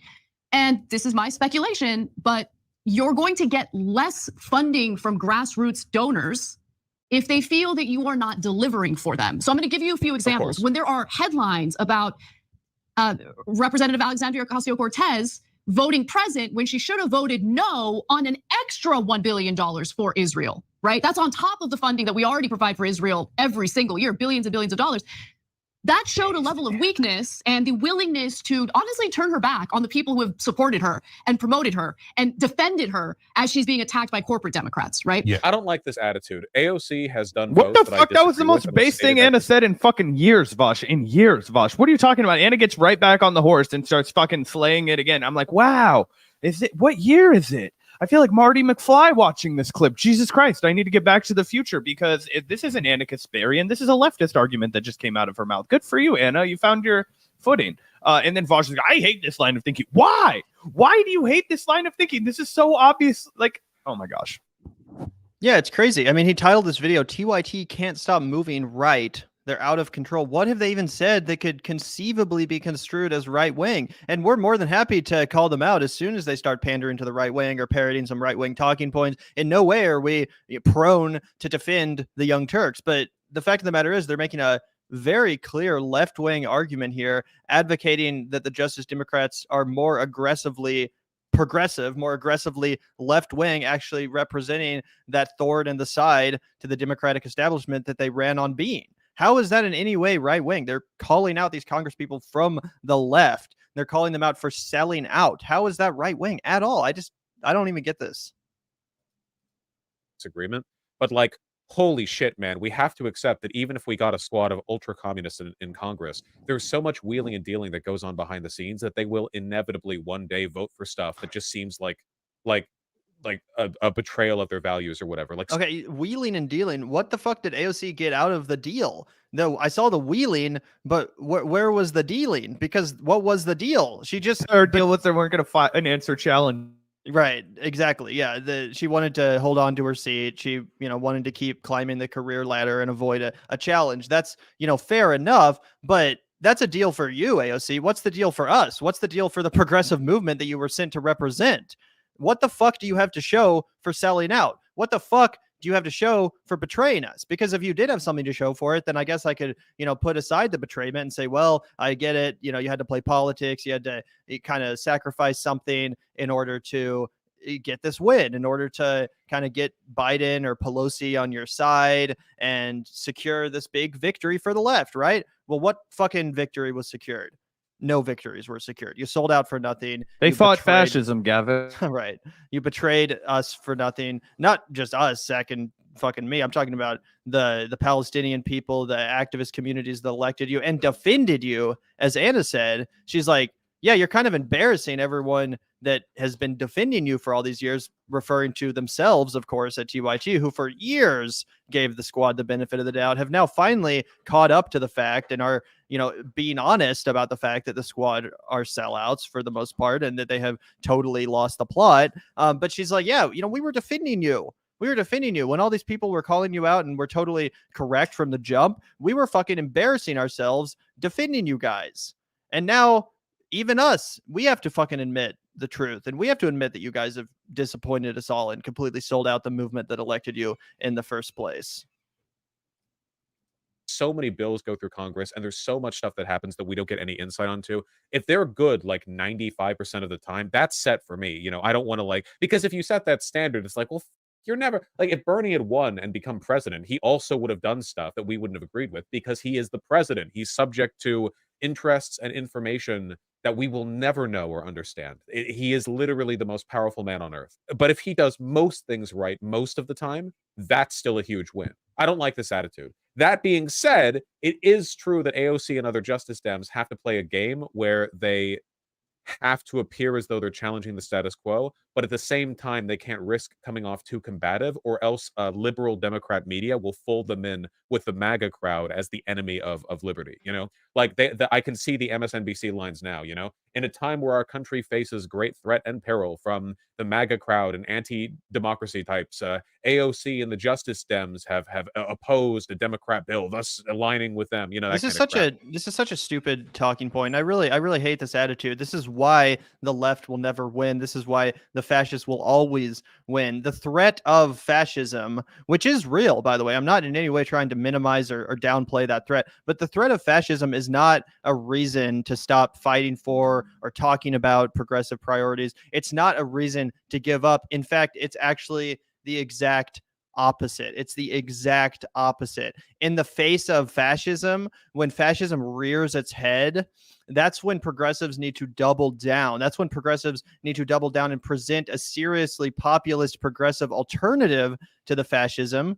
That way, Americans don't end up getting fooled by the fascists into thinking that the fascists are actually going to help them out more than the milquetoast neoliberalists. That's what we saw in 2016.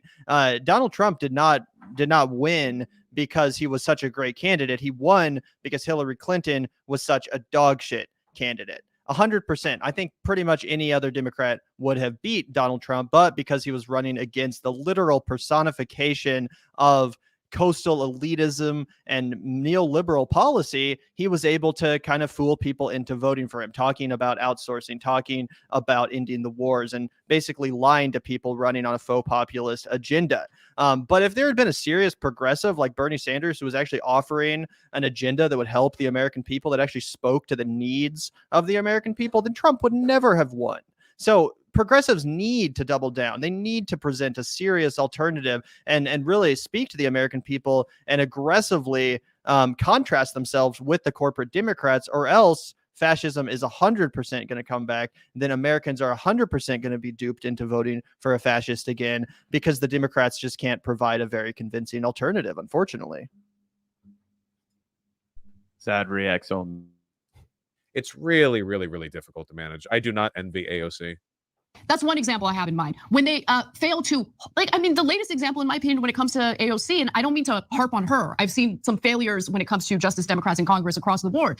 But she just goes on Pod Save America, and without trying to get any concessions from Joe Biden, prematurely endorses him, saying, given the field, yes, I endorse Joe Biden for re-election. And why would you do that? Look, I think Israel is an ironic example, because they've actually been the toughest on the issue of Israel overall. 9 just Democrats voted against, saying that Israel is not a racist state, and they held the line even though— I just wonder how much, like, would her have withholding her endorsement mattered when we know that's where her endorsement was going to go? There's literally no other Democrat contender, you know? Like there's yes, no, like, that's the only real. There is Marianne Williamson, bro. I'm just saying, like, that's not true. That's just not fucking true. And you don't have to just regurgitate the corporate media's like understanding of the dynamic. Yeah, obviously Marianne's a long shot. Yeah, RFK is a long shot. Yeah, Joe Biden's probably going to become the president. That doesn't mean that fucking AOC just has to fall in line. Even if you don't think she should endorse Marianne Williamson, she could at least stay out of the process. She could at least demand something in return for her endorsement, right? Like, why do we just have to give up so fucking easily? Yeah, I think what it is honestly, it's like the same thing that leads people to have a lot of all like holier than thou politics, where it's like, actually, bro, what you have to do is just like keep everything exactly the same, because that's the way it needs to be, bro. It's like, hey man, I really wish that I could also be so self-delusioned into thinking that we could change this world, but honestly, dude, the only reality is that we can't, you know? And like in theory, bro, I'm totally with you, but like what you should do is just give up now and never have any political ambition and never do anything, because the best you could do is suffer. We're already dead, bro. We're already dying from climate change. We're already never going to accomplish anything. All you have to do is sit back and do nothing and then pull the lever. And then it's like, that is a real, like, it makes people feel really smart to think that, because they just have it all figured out. You know what I mean? And it's a lot more difficult to be like, okay, that is a route to never getting anything that we want. What we could also do is, take our X-Wing fighter and do a very difficult maneuver, but shoot the exact port of the Death Star, right? Might fail, might ruin everything, but at least you have the chance for success, right? Otherwise, the Death Star kills us all, okay? To use a clunky Star Wars analogy, right? You either can just stay the status quo and never feel like you jeopardized anything, but also concede, as Vaush has done 10 million times in this video, that you will never accomplish a single left-wing ambition.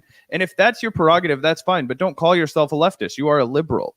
This is a liberal's argument that Vaush is making right now. And a lot of people fall for it, again, because they like the idea of feeling like, oh, well, then it's all settled, right? Then there's nothing to fight for. Like, all I have to do is oppose this fascism. All I have to do is pull the lever. And actually, I am doing all that I can. And it's like, no, you're not, dude. What you have to do is take a fucking risk. What you have to do is actually challenge the status quo. Like and like Vaush will say that this is LARPing, that this is like, making yourself into an egotist. And he'll be like, oh, it's really good for, growing your YouTube channel. And he doesn't mention how good the fucking Ukraine conflict was for growing his fucking channel. But we'll get to that later if we decide to. He'll act like it's some huge grift to be like, hey, actually, we can do something besides just fall in line for the Democratic Party.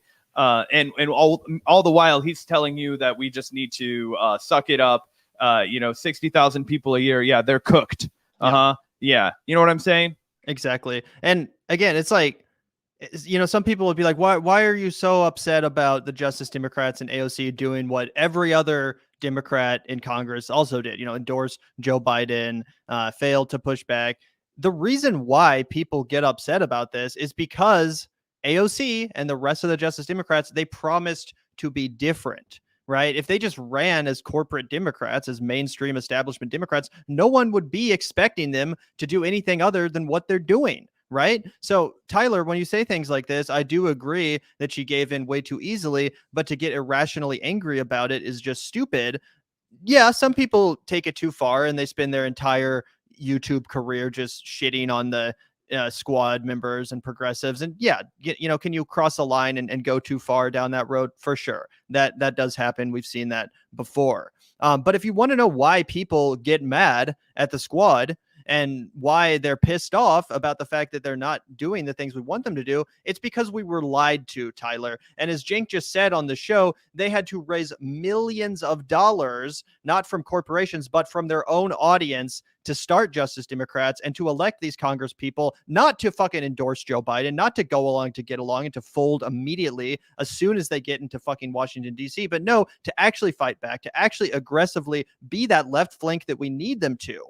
So that's why people get mad about it, Tyler. It's because they fucking lied to us. I'd almost rather they just ran as corporate Democrats, because then I wouldn't be disappointed. Then they wouldn't have betrayed me. I don't expect fucking Sharice Davids to endorse Marianne Williamson or to challenge Joe Biden herself. Of course not. I knew she was going to do that because she ran as a corporate Democrat. She ran as an establishment-friendly Democrat. AOC did not run as an establishment Democrat. She ran saying, I'll happily be a one-term congresswoman if it means doing the right thing. She ran saying, it's ridiculous that I'm even considered part of the same party as Joe Biden. So yeah, I am angry about the fact that the AOC that I supported and that got elected would be challenging Joe Biden for the establishment. She would be stepping up and doing what Marianne Williamson is trying to do, not endorsing the motherfucker on Pod Save America of all places, not even, having the fucking balls to go on independent media in order to justify her decision to endorse. Well, then she'd have to go on independent media at all. Closest thing she's come is a fucking interview with David Soroka. Exactly. Yeah. But at least then she would be, allowing the independent left-wing grassroots to try to hold her accountable. And, she'd be explaining and justifying her decision to a left-wing host, an independent host. Instead, she goes on the fucking Obama propaganda podcast in order to talk about what a great job Joe Biden has done. Go fuck yourself. That's why people are mad. But anyway, we can keep watching this. Yeah. And also, I just wanted to add, A, you can never go too far, as Ferris Bueller said. And B, if our political priorities are going to get busted, it is not going to be like a guy like Joe Biden. Yeah. Option. It seems like at that point, any withheld endorsement would have been a transparent virtue signal, like, oh, there's only one real person I can endorse, but like, let me think about it. I actually think that Biden should pass Medicare for all first. I don't know how well that would play in an environment. How about fire the Senate parliamentarian, Vaush? How about do one fucking thing? He's going to go on and he's going to, people are mad that he didn't fucking just use the Senate to just fucking snap his fingers and pass Medicare for all. No, what we were mad is that he had a majority in the Senate and the House of Representatives, and he still, the Senate parliament. But Vaush, you are so smart. You know that he could have fired the Senate parliamentarian, and you know that he could have gotten the $15 minimum wage deal done, but he chose not to. He could have forced Congress to make up their minds or risk getting fucking primaried out the asshole in 2022 with his blessing, or codify Roe v. Wade after we all knew what the fuck was coming down the pipeline after Donald Trump stacked the fucking courts. Okay. He could have done those two things with the fucking majority that we gave him and the people of fucking Georgia gave him, but he didn't do any of that shit. He could have tethered the infrastructure bill, the Build Back Better, and made the bipartisan and the Democratic priority bill in Congress, HR, whatever the fuck it was, for infrastructure. And then he could have given a $6 trillion infrastructure package instead of a paltry like half a, or what was it? Like $500 million, 500, it was something stupid. I think it was 500 billion over a period of time. I can't remember actually the numbers. It's absolutely ridiculous. It was extremely paltry. For me, Jayapal, you guys remember, she separated the bills and was like, oh, we're going to vote on that one next. Obviously just playing the role of the fucking village idiot. Yep. Okay. to pass this down our throat, get the fucking bipartisan one. So Joe Biden could be like, yeah, see, we passed an infrastructure bill. That's the biggest one in years. Yeah, well, we haven't passed any fucking infrastructure bills in years. So no shit, this one's the biggest, even though it's not worth fuck all. And oh, by the way, I'm also going to do the Willow Project and not tell anybody about that and keep destroying and eroding our environment while I pretend that somehow I'm the president that's doing most to avert the climate catastrophe. This shit is all blowing my fucking mind. Vaush, we should be singing Kumbaya, talking about how we want to get this guy out of office faster than fuck. Okay, I don't understand how somebody with your fucking ability to analyze the world and, you know, seemingly be an intelligent guy and then just be like, no, I'm okay with us all being fucked. Like, that's crazy, dude. No, you don't have to be okay with that. You can say, no, Vaush, I don't want to be fucked. Yeah, again, and if you're so fucking worried about the fascists, as we all are and should be, by the way, then why are you not more angry at the Democrats for being so fucking terrible, so shitty and incompetent, for failing to improve people's lives to the extent that they're willing to entertain re-electing the fascists? If the Democrats were doing a good job, then people wouldn't even be like concerned. They wouldn't even be entertaining the idea of re-electing Donald Trump, because they'd be like, we're good. This guy's doing great. My life is better. He's actually fighting for me. Instead, because of the fact that the Democrats are so incompetent, once again, they're opening that door. They're opening that door for Donald Trump to walk right through once again, just like they did in 2016. So yeah, fucking maddening. Things are going to pan out in terms of Democrat support. Maybe not. They got a lot of blowback from Washington, and all of this is nuance. And by the way, Alex Rojas was definitely part of the initial leadership team and was a huge part of the successes that happened. And that's why she got the executive director position.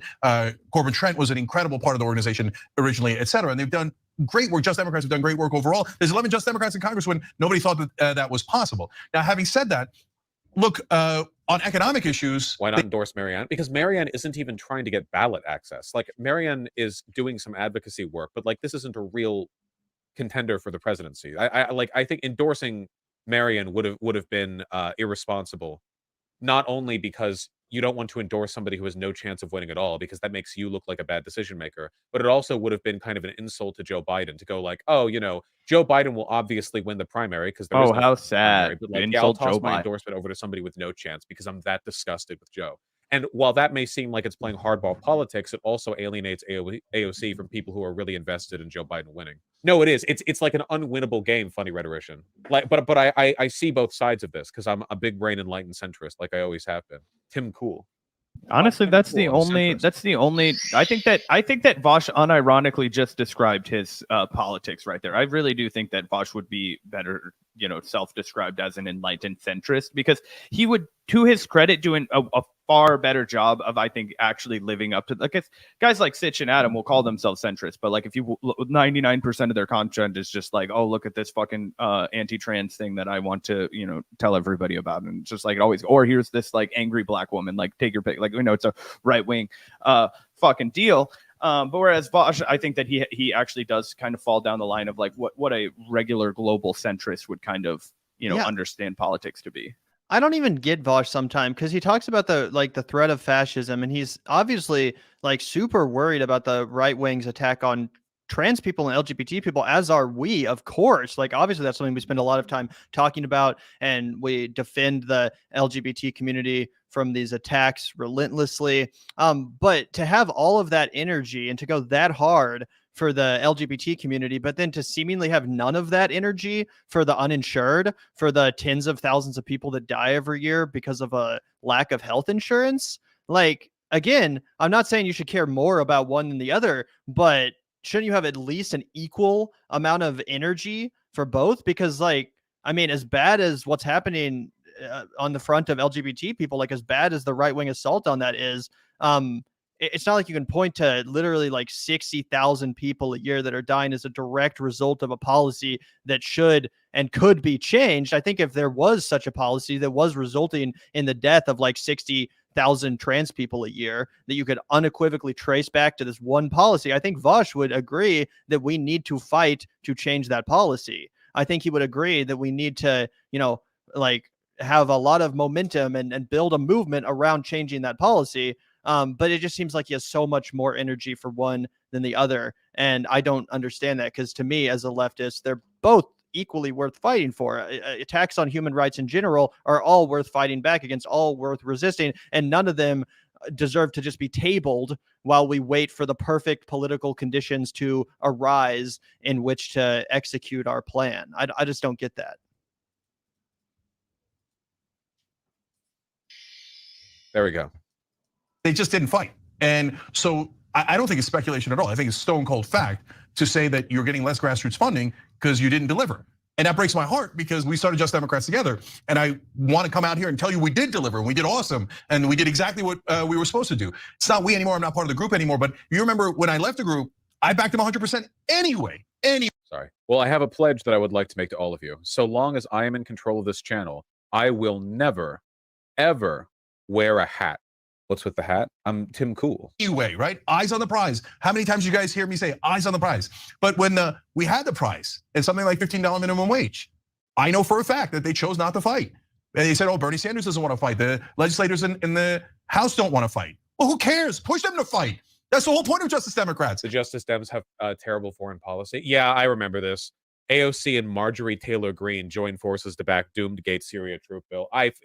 Man, guys, never listen to a leftist when it comes to foreign policy. As I've said before, you would legitimately have a higher likelihood of getting a good take listening to a liberal, even like an MSNBC liberal. I'm not joking. What he's talking about when he talks about bad case coming from leftists is that we actually oppose war and we oppose militarism and we oppose the United States involvement fucking anywhere. He'll be like, United States bad. And it's like, dude, what do you expect from a late capitalist fucking militarized country that's always teetering on the brink of fascism? Do you actually expect them to go out there and fucking create like produce anything for the global good? Absolutely not. The United States only knows one thing, and that is its selfish pursuit of profit across the globe. And now maybe we'll throw in some domination just for domination's sake. Vaush, are you fucking kidding me? Are you fucking kidding me that you're telling me right now that the same party that took us from 2 wars to fucking 7, teetering on 8 right now, that the same one that continues to inflate the military budget every single year without fail, the same military, I might add you, which cannot produce a single fucking audit, the same military that has done fucking literal human rights atrocities in more countries than I can count or name for you on this live stream? Absolutely absurd. These lefties don't trust them to go out there and be the global police. Vaush, this is your most dog shit take I've ever heard. I don't know if you will watch this, but fingers crossed you do. Yeah, I hope he watches this too, man. I hope he watches this too. I know we're always down to stream with Vaush too, by the way. Like if he ever wants to just pop on and I've talked to Vaush enough. I'm pretty comfy with the guy. Now I like him enough as like outside of like, I know that he would say the same thing. If I divorce the dog shit opinions that I don't agree with, he's like a perfectly pleasant guy to be around. As it stands, our jobs are both to talk about each other's dog shit political opinions. So there you go. You know what I mean? But it's not like a personal animosity towards the guy. I'm happy to have him on if he wants to fucking talk. Oh yeah, we'd be more than happy to have Vaush on again. I know we literally just debated him, but holy shit. Yeah, I would be more than happy to hash this one out. That's how bad leftists are when it comes to foreign policy. Jesus. If you had told me you're gonna get 11 Justice Democrats in Congress, I would be like, yes. If you told me they're not even gonna fight for $15 minimum wage, I would be like, that can't be right. That can't be right. That their paid family leave is gonna die on the table and no one's even gonna push back. I couldn't believe it. They're not even gonna fight for voting rights. And that they were gonna go with a strategy, and this one is on Pramila Jayapal. And I asked her to be a Justice Democrat personally, and now I completely regret that. Her strategy was trust Biden. How'd that work out for us? It worked out terribly. We didn't get any of our policies. The only thing we got was some action against climate change in the Inflation Reduction Act. But then Biden's like, hold on. It seems like I'm helping you a little bit. Yeah, they did try to fight for the $15 an hour minimum wage. They didn't like give it up. I guess like, do you guys really want progressives in Congress to be like nonstop 24/7 advocates for something, no matter the context or? Yep, that would actually be great. I would love that if they nonstop advocated for my human rights. That thing they were sent to do. Yeah, that would be cool. That would be awesome, actually. And how the fuck did they fight for $15? How? How can you say that? Do you remember, Zach? What is he referencing? I mean, I think that he said that they supported it, or excuse me, I think that they said that they supported it, and I think that they said that they thought it was bad that the Senate parliamentarian, didn't allow it to happen. But I don't remember them ever calling as a unified group for him to fire the Senate parliamentarian. Did that happen? Chat, did that happen? And we fucking iced it from our memories because we are tankies? I don't know. Whether or not they have enough votes. Doesn't that make them come across as really like politically ineffective and annoying? Like if they try, How does like complaining about, or even not complaining, but calling out bad policy, how does that make you seem whiny? How is that whiny? Like when Trump was president and AOC went down to the border and did that photo shoot, right, where she was screaming and crying and shaking the fence as she looked on in horror at the concentration camps or whatever. Was there actually like a chance of, that her doing that was going to change the federal border policy? No, of course not. But it was still important, even as cringy as it is in retrospect. It was still important to have someone like that bringing attention to the issue, exposing and calling out this human rights atrocity that was happening at our border, paid with our tax money, right? Like that was important. And it's just crazy to not expect the same energy from her now that a Democrat is in office, because that Democrat is doing the same things. There still is a human rights crisis going on at the border. All of these things are still the same that were the case under Donald Trump, but now there is no energy for protest. Now there is no aggressive calling out. And I don't think it should I don't think it's too big of an ask to ask for these Congress people, these so-called progressives, to just even pretend to care, to even pretend to fight for the things that they previously were fighting for. That's just asking for basic consistency. Tried to get the $15 an hour minimum wage passed, and then it didn't work. Do they, like, the next day they just show up and keep screaming about it? I understand that's what the Republicans do, but I don't know if that would work with them. Is that what we want? Is it just like ruthless, unyielding noise machines that don't have any kind of like bone for political strategy and will just do the thing, like wind up automatons? Maybe, you know what? I don't know. Maybe that would be better. Really, maybe it would be. I genuinely don't know. That doesn't feel right to me, but maybe like politics. I think it genuinely would be better. And here's why. The squad has proven to be completely useless when it comes to actually passing legislation. Like they're ineffective entirely when it comes to actually getting anything done. Now you could say that's because there's not enough of them, like they don't have the numbers necessary to be effective legislators, whatever. You can make all the excuses you want. The point is they're not getting anything accomplished legislatively. So what utility does that leave them? The only utility that they have left, in my opinion, is to be loud and aggressive advocates for progressive priorities, to be a loud, aggressive left flank calling out Joe Biden for his failures, contrasting their progressive agenda with his neoliberal agenda. Like that is basically the only use they have. They have a ability to kind of be activists in a space that takes them seriously, in a space that allows them access to the mainstream media. It gives them more credence as activists to be in the halls of Congress because Congress people are taken more seriously. But again, if they're not going to be effective legislators, and they're not going to be able to actually get anything done or make any deals with the establishment Democrats, then yeah, that's basically the only point they have, right? Is to raise a fucking ruckus. Again, something they campaigned on doing, starting a ruckus. Do that if you're not going to actually get anything done. At least it would appear that you're fighting for us. Yep. Catch the blast of a hype verse, your Glock verse, and they'll even a hearse. You did worst.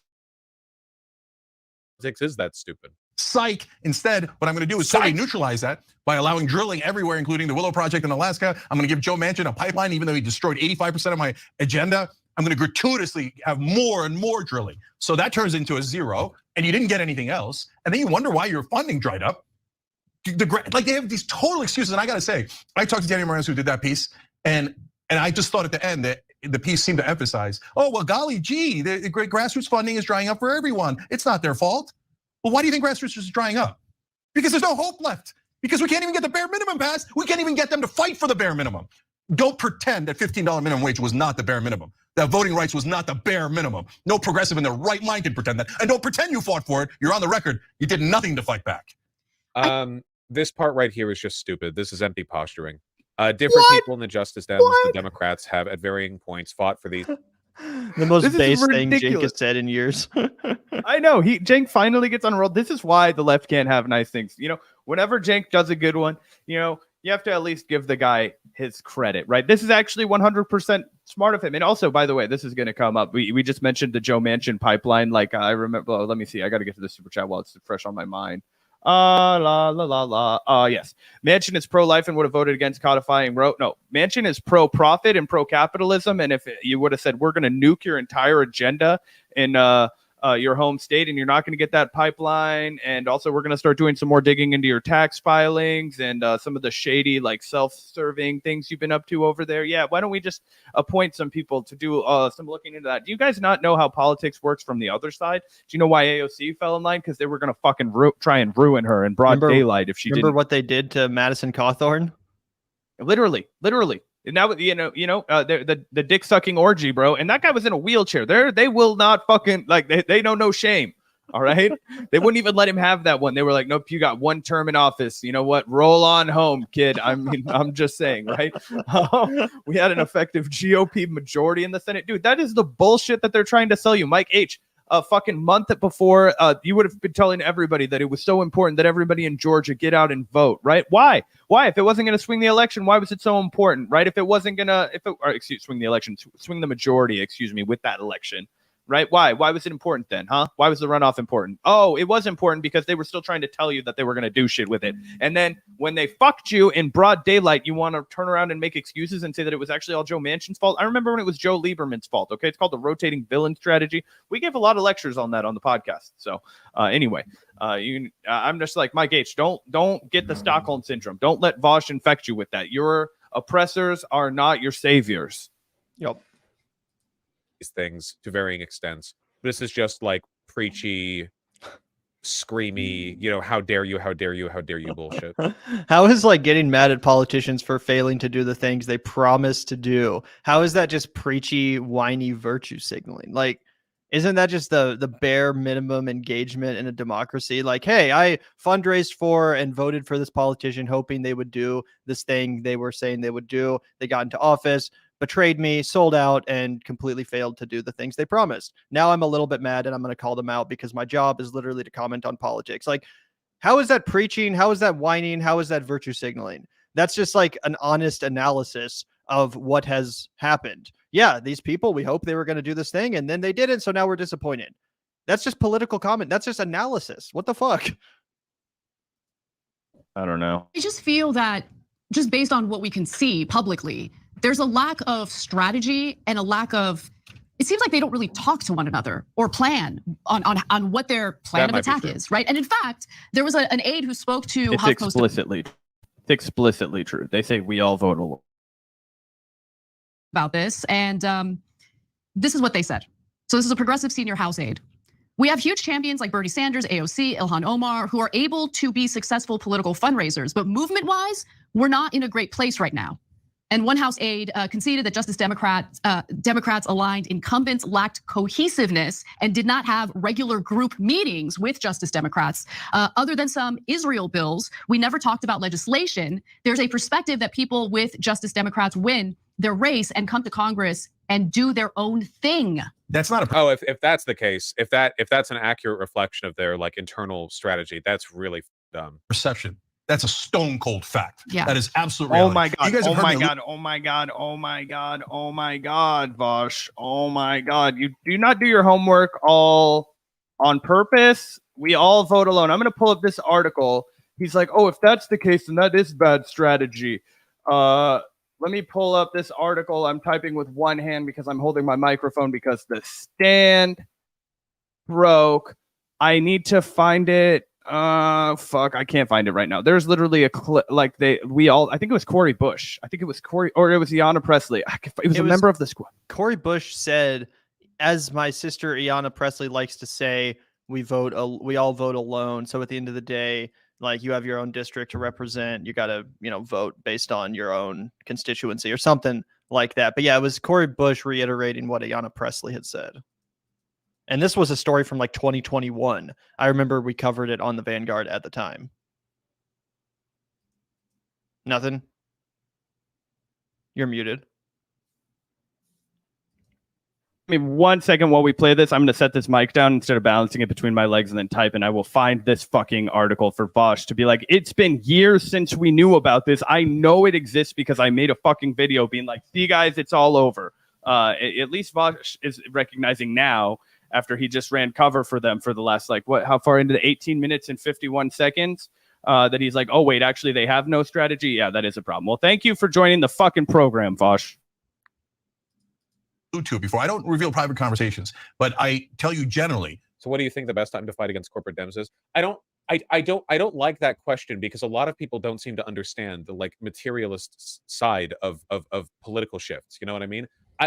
The time to fight against corporate Dems is all the time when you can and not when you can't. You know, it is a fact right now that like the current liberal or the current political climate favors liberalism because it's seen as a safe alternative to fascism. If you want to press back against like corporate Democrat behavior, there are times to do. I've talked about it plenty, but I don't. Your first goal in politics is not, well, when do we get to fight the corporate Dems? Your first goal in politics is wake up, smell the roses, and think, what is the most important thing to do right now? And the answer to that is fight fascism. Why do I see so many leftists online who ask, when's the time to challenge the corporate Dems? And not, when's the time to invalidate fascism? The reason why people are asking that question is because the corporate Dems are completely and utterly failing to fight fascism. They're doing such a shit job fighting fascism that, yeah, it's leading some people like us and seemingly Cenk finally to be like, hey, this isn't fucking working. Because of the fact that the Democrats suck so much, fascists are going to keep winning 50% of the time. The pendulum's going to keep swinging back and forth. So maybe we should make this party better. Maybe we should actually fight for policies that people want us to fight for. And then maybe less Americans would be duped into voting for obvious phony fascists. Is that not like the obvious concern? Like when people are upset about the corporate Democrats or they're mad about Joe Biden, it's not just because we're like, I hate Democrats. Me, fuck the Democrats. No, it's because the Democrats suck so bad that they keep ceding ground to the right, that they keep their failures keep resulting in the re-election of the right wing and allowing the right wing to seize on and exploit their failures, to point out their failures over and over again in order to convince Americans to vote for them instead. This is obviously the issue we have with the Democratic Party. If the Democrats were great at fending off fascists and great at fighting for priorities and policies that we all wanted, then I think everyone would agree with you, Vaush. But the problem is that the Democrats suck at fighting fascists, and that's why we have to step in to try to make them better by being that aggressive, progressive left flank. It's not that hard to understand. Oh, yeah. And here is Marianne Williamson saying what we all thought after these comments emerged about 2 years ago, right? Yeah, this is from April of 2021.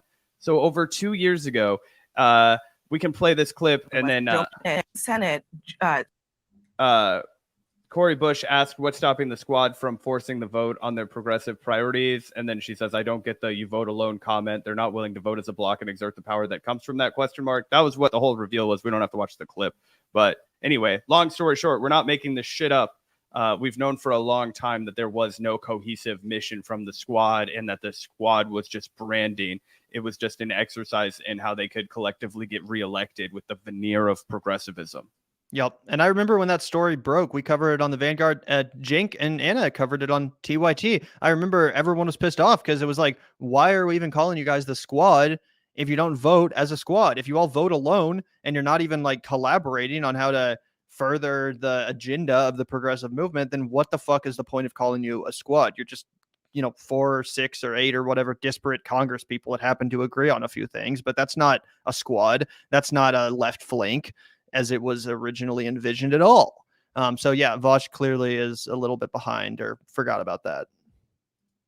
At a political level. I never see that question get asked, which is weird to me because that is by far the most important priority. It's leagues more important than any individual policy issue because the consequence of failing on that particular front are magnitudes greater than the harm done by continuing the status quo. But people don't wake up and say, well, how can I most fight against the agenda of the Republican Party? Because leftists don't care about that because that makes them feel like they're liberals. Instead, it's, well, how do we oppose the corporate Dems?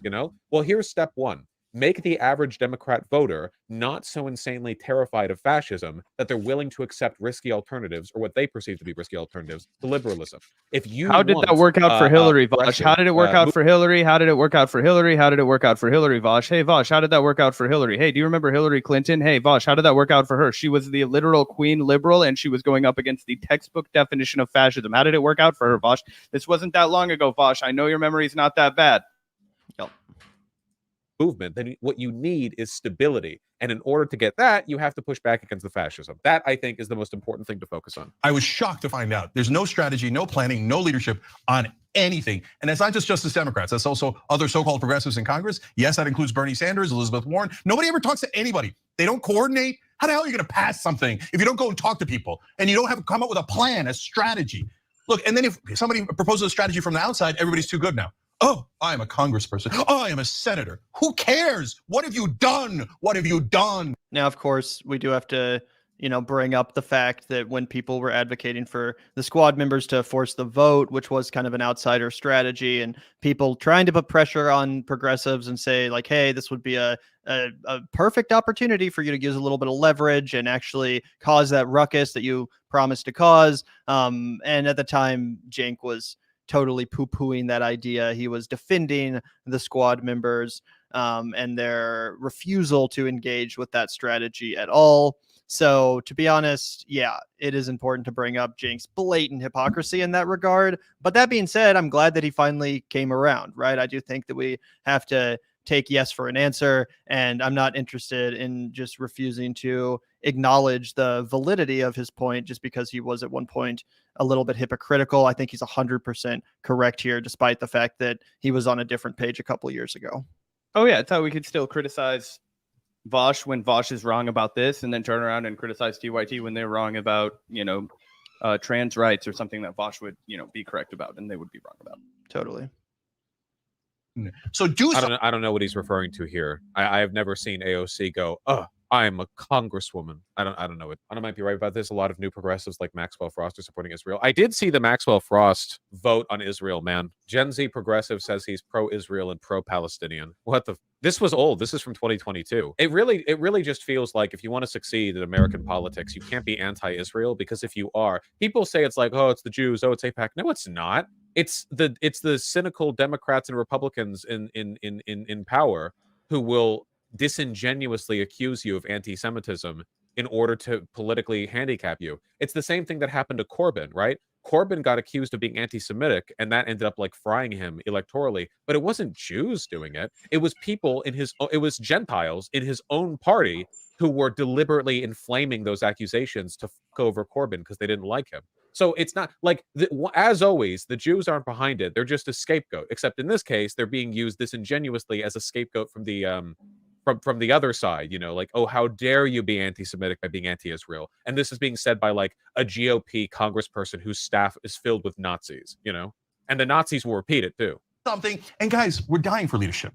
So if AOC, for example, who's the most prominent of the Justice Democrats, said, that's it, I'm leading, I would love it. Yeah, because there's no other room to talk, funny rhetorician. Like, you have to be pro-Israel to be American. You have to, because the politicians and media don't like front anything else, because Israel is like the perfect Mont Bailey for the establishment, okay? Because support for Israel is like the crux of support for American foreign military intervention and support for like apartheid regimes. Like, if you support Israel, then you can justify support for any bad thing abroad. They're like the focus point on that.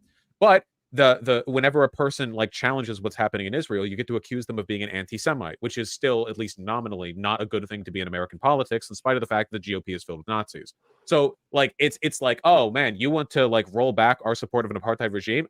Looks like you're an anti-Semite. It's like really convenient for the people in power, who are, again, not Jews. They're just people using Jewish issues disingenuously to front their own agenda, the same way Nazis do, frankly. Even if I didn't agree exactly with the plan, even if I thought, well, I would do it in a different way, who cares? At least she's leading. At least she's bringing together a coalition. She's fighting back against the establishment. Did it happen?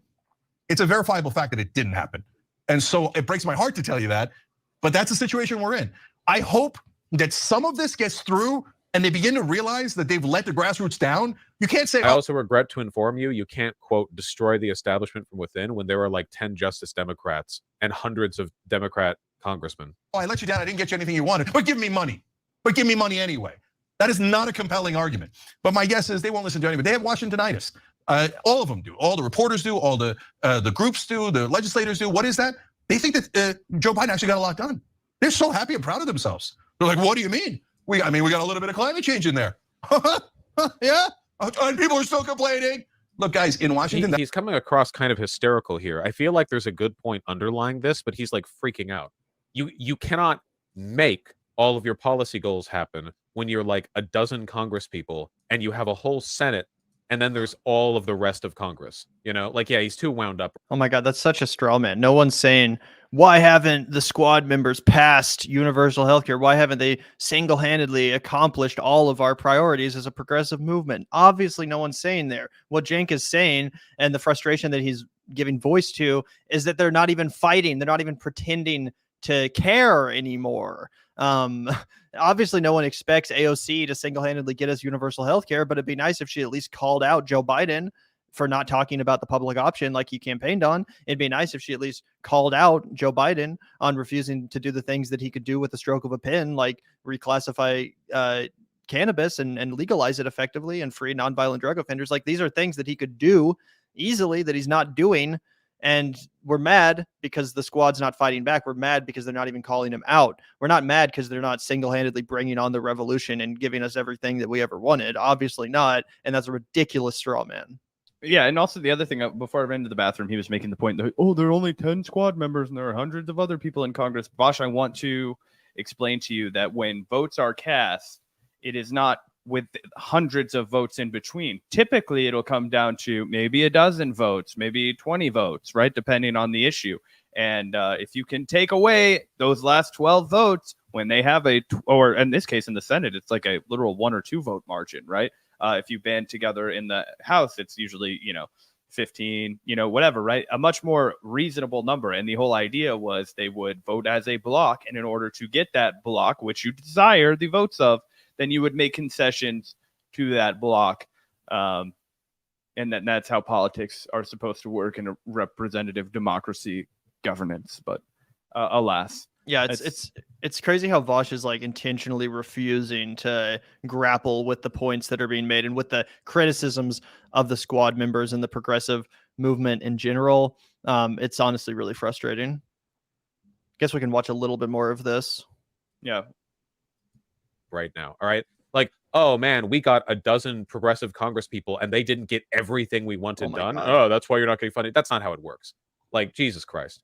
Imagine if Republican donors, like corporate donors, stopped funding because they have like a couple MAGA guys in Congress and they didn't single-handedly like subvert the election in 2020. It's ridiculous. They wouldn't have to because they would have already gotten the massive tax cut that Donald Trump did, right? And that would have been good enough for them. They're getting something, okay? They already got something.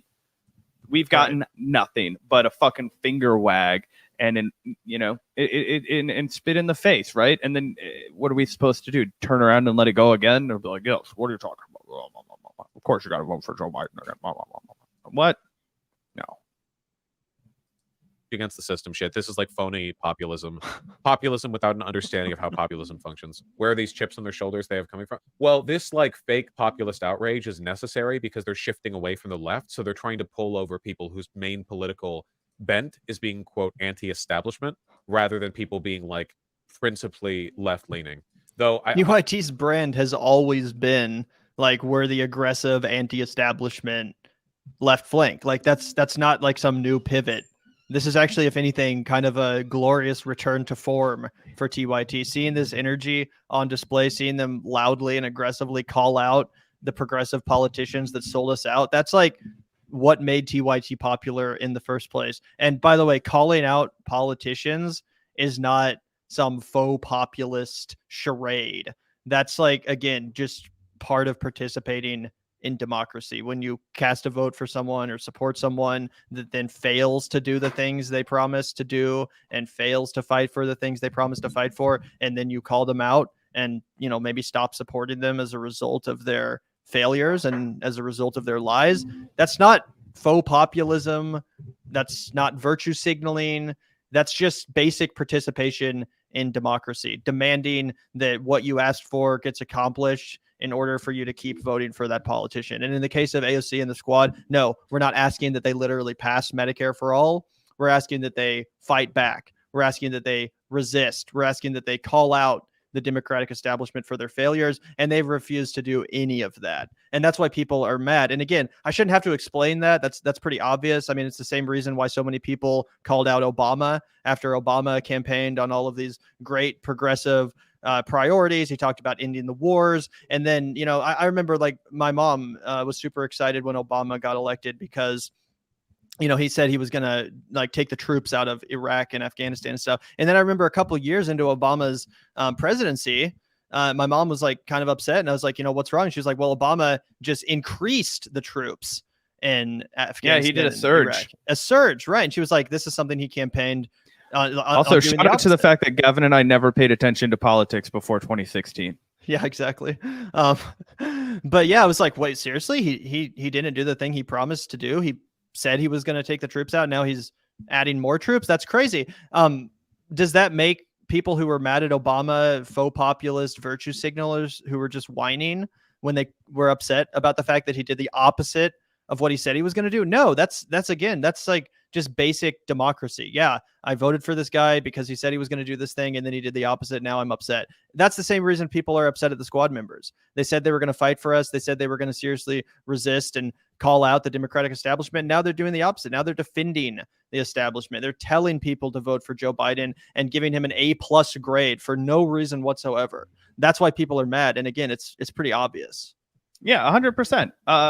Obama did all kinds of betrayal to his principles of whatever values he espoused, especially on the 2008 campaign trail. That guy would say fucking anything to become president. That's how he did become president. But yeah, I mean, he was gonna put Wall Street on trial too, Gavin. You know what I mean? Like fucking all kinds of shit, right? He was gonna save the American dream and keep Americans in their homes and all kinds of shit that he said he was gonna do on the campaign trail. And then a fucking million people lost their fucking houses.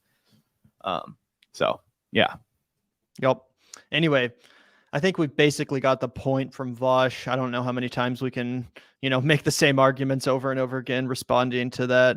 But definitely an interesting video. Like I said, I'd be more than happy to chat with Vaush about that. I think the biggest disagreement, it's just like he thinks that because of how scary the fascism of Donald Trump is, because of the threat that represents, it seems like his message, honestly, I'm not trying to straw man him, but it seems like his message is honestly that until Donald Trump is completely out of the way, and not just Trump, but the fascism that he represents, until that's totally out of the way, progressives, people that, 4 years ago were trying to help Bernie get elected and fighting for universal healthcare, those progressives, of which he was a part of, that we should all just give up on our priorities and go home and wait until all the fascists are gone and the political climate is 100% perfect for us to once again get back in the game and start fighting again. I'm not trying to straw man his argument, but that's genuinely what it seems to me. And I just totally disagree because, again, I think if we do that, that's actually enabling the fascists times 10. That's making it way easier for the fascists to win, because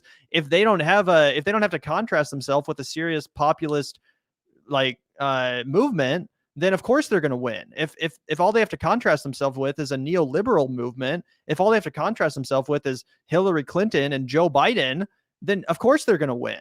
The only way to stop them from winning is to present a really progressive populist alternative that actually speaks to people's needs, that actually presents people with something that they want and something that they feel will help them.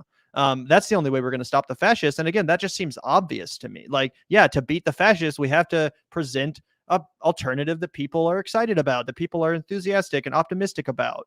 And that's all that Cenk and Anna were saying. If the squad members were fighting more for people, if people were convinced that they had their interests at heart and were fighting for said interests, then that would make the Democratic Party stronger. It would make them a stronger bulwark against the fascism of Donald Trump. And Vaush just seems to be on the completely opposite page, which again makes no sense. Allowing Democrats to be neoliberal failures and incompetent, that makes the fascist job way easier.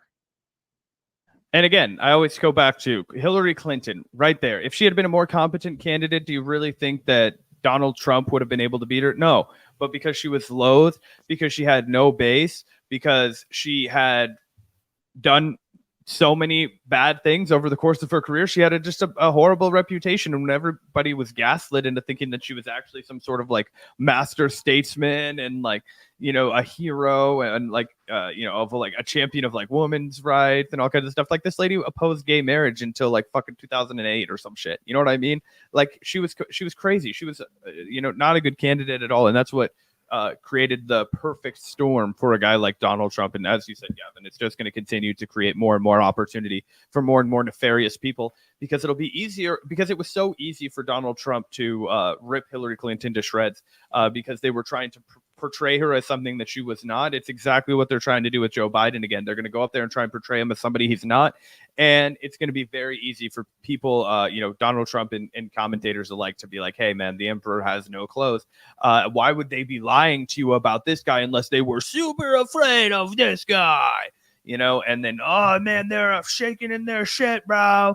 You got to vote for this guy. He's going to show them what's up. Meanwhile, like, they're going to have no analysis of the 4 years of while he was president, right? Any of that shit. But it's like, the establishment's scared of him, bro. That's why they're trying to put him in jail. No, that's because he did a lot of crime. They're trying to put him in jail because they did a lot of crime. Establishment loves corruption, but not that kind. So that's why he's going to have to, and not that they'll put him in jail. I still highly doubt that. But they are at least trying really hard to sink him with a legal battle, which is absolutely absurd because it only makes him more and more popular amongst his deranged base of the Republican Party. But they haven't realized that either. It's the same fucking failed Pied Piper strategy. Or not the same thing, but it's the same line of thinking that leads you there, where they're like, wait till we get him. And it's like, no, dude, you're actually making this way worse. Yep. I think that's 100% correct, Zach. Anyway, I think that wraps up our segment on Vaush. That was quite frustrating. Again, I hate to have to come out here and defend Cenk and Anna. You guys know that I don't love to be in that position, but if my hand is forced, then my hand is forced. Anyway, we got a couple super chats to shout out before we get out of here. So shout out to, I think the last one was Hysteric Raider. Thank you for the $2. Both parties are fascist, just different flavors. Yeah, 100% Hysteric Raider. And that's another thing that really bugs me about Vaush's commentary. Like, I'll be the first to admit that the Republicans are worse, that the GOP represents a more blatant form of fascism. But to deny that to deny that the Democrats represent fascism at all, I think that's fucking crazy. Like, yeah, obviously the Republicans are scarier. And obviously the Democrats aren't like going to try to stay in fucking office if they lose an election. Like, I can't see any Democrat candidate trying to do what Trump did after losing his reelection. But I mean, we could get into so many areas where Democrats also represent fascism. Obviously, when it comes to foreign policy, when it comes to stuff like healthcare, which we were talking about, leads to the death of tens of thousands of Americans every year. Like, how is that not kind of fascist? Like, is that, you know what I'm saying? I mean, I think that you could use a different word to describe it than fascism if you wanted to, because I think that sometimes the left does jump to buzzwords, right? Like, anytime that there's a serious problem going on, they'll be like, this is a fucking genocide. And it's like, okay, like, legally that might not meet the definition of a genocide, or like, that's a war crime. And like, technically it's like, doesn't meet the legal definition of a war crime, but it's like, yeah, it's bad. And it did happen at war, those kinds of things. And I think that oftentimes people will use fascist as a catch-all too. Like, you know what I mean? And then, it makes it easy for people to draw the point. Well, if like the Third Reich was fascist and Joe Biden's America is fascism, doesn't that leave a lot of in between for us to just use as a catch-all of it's all fascism, right? So I would say that the like concentration of power, the control of the police, the way that we arm all of that, like, that is 100% like reflective of an oligarchic system. But I do think that there are fascist tendencies within the Democratic Party for sure. But I think that it's also true that when you use those labels, it makes it easier for people to be like poke holes in it, because it's like such a broad brush to paint with. Well, what about like the war crimes and the imperialism that every Democratic president oversees and signs off on? You don't think that represents a form of fascism abroad? Oh, yeah, for sure. I just think that when you say that to a regular person, when you say fascism, people in America think of the Third Reich, and that is not this. Like, I think it kind of sometimes does the left a little bit of a disservice, because when you say like, oh, there's a literal genocide happening, again, because of the way that we're conditioned to view things and receive information. When you say that, people think of the Holocaust, and then they say, well, there's not a Holocaust of poor people going on in America, and then they're like, why is the left saying that? So I mean, obviously when you're talking within our own circles, like, I don't think it makes much of a difference, because people genuinely pick up what you're pointing down. But that was all I was going to add, was that I could like kind of see the devil's advocate on that one. For sure. And I mean, yeah, if I was talking to just a normie, would I be like, yeah, the fucking Democrats are fascists, huh? Like, for sure, they might be a little bit like, what do you mean? That's a little bit hyperbolic. But I mean, I think because of the fact that most of us, I think in our audience, are on the same page and agree that, every U.S. president is a war criminal, as Noam Chomsky said, should be hung. You know what I'm saying? Like, if you're overseeing war crimes, if you're the commander in chief of an imperialist power that is committing genocide and whose tax money and military is absolutely enabling human rights atrocities, that would, constitute genocide, apartheid. Like, I think that's fair to call fascism. Yeah, it would just depend on what definition of fascism you're using, right? Yeah, that's fair enough. I think you could 100% call it imperialist draconian militarism, but without also calling it fascism, because fascism is a very specific government structure that prioritizes typically race and nationalism above everything else. And while I think you could definitely draw some of those assumptions from the way that the United States conducts itself internationally, again, so from a leftist perspective, yes, I agree with that. I just think that, like, I'm not disagreeing that our foreign policy is like bloodthirsty and like fucking destructive and chaotic and all, and does 100% represent white supremacy. So like I get that, and I agree with you, like that's true. But I just think that our domestic policy being like pretty far from what people understand to be fascism, like it sometimes gets in, we get in our own way. Yeah, I have mixed feelings on that, right? Because at some point I'm like, you got to call a spade a spade.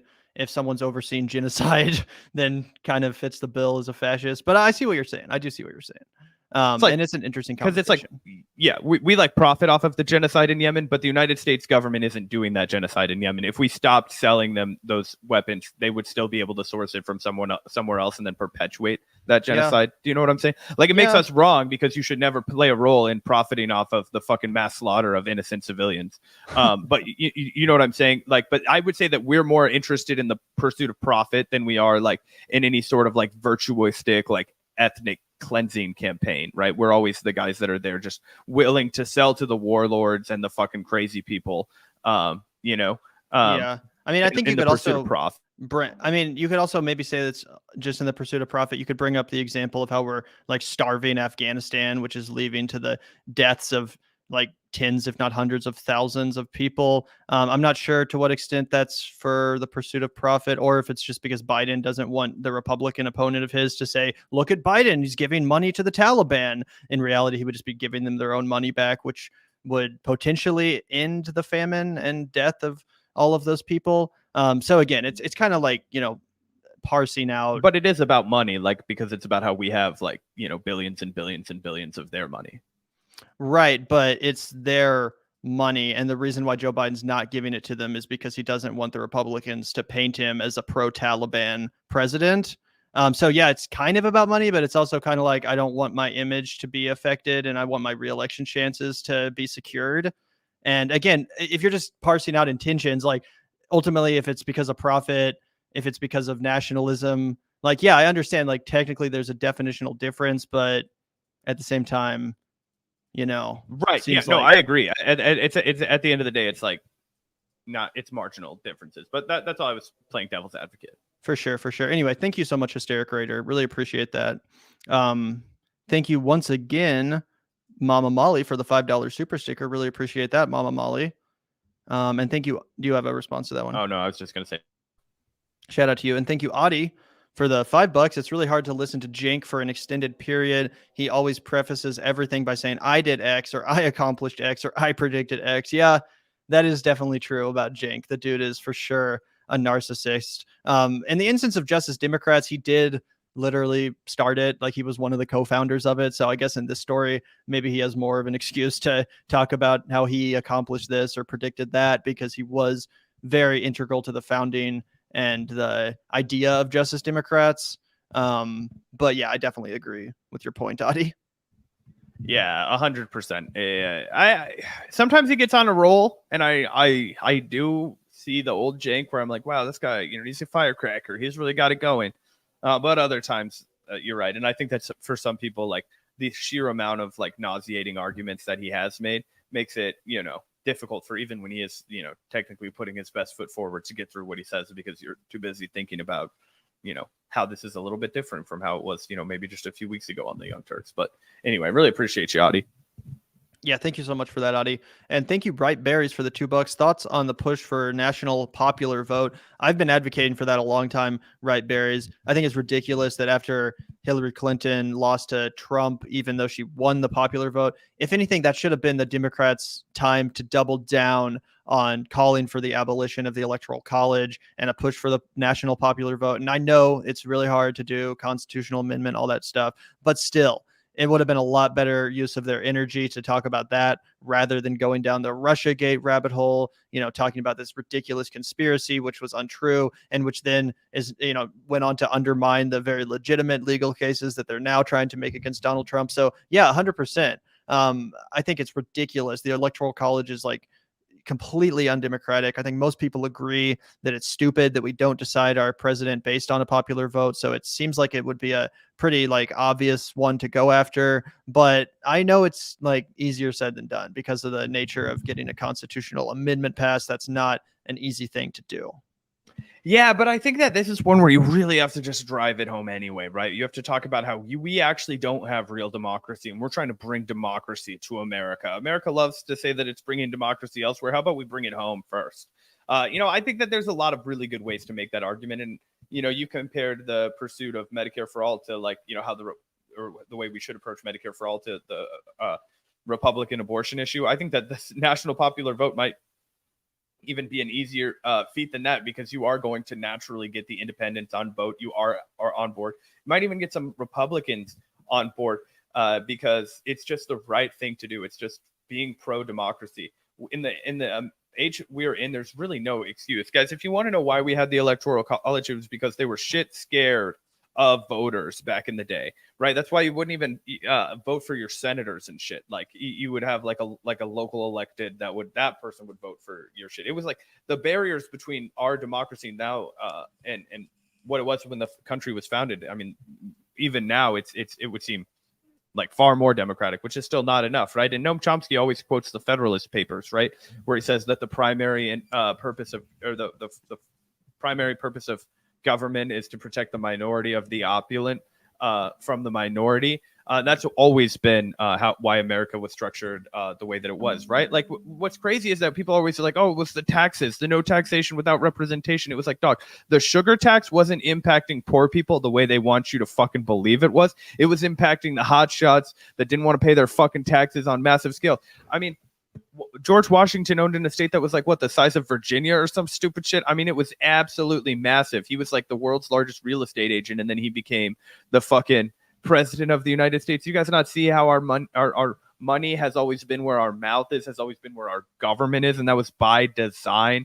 They were trying to, sure, it was revolutionary for the time being. There was no king, only rich guys, but see how that still like fucking gave birth to our entire governing system.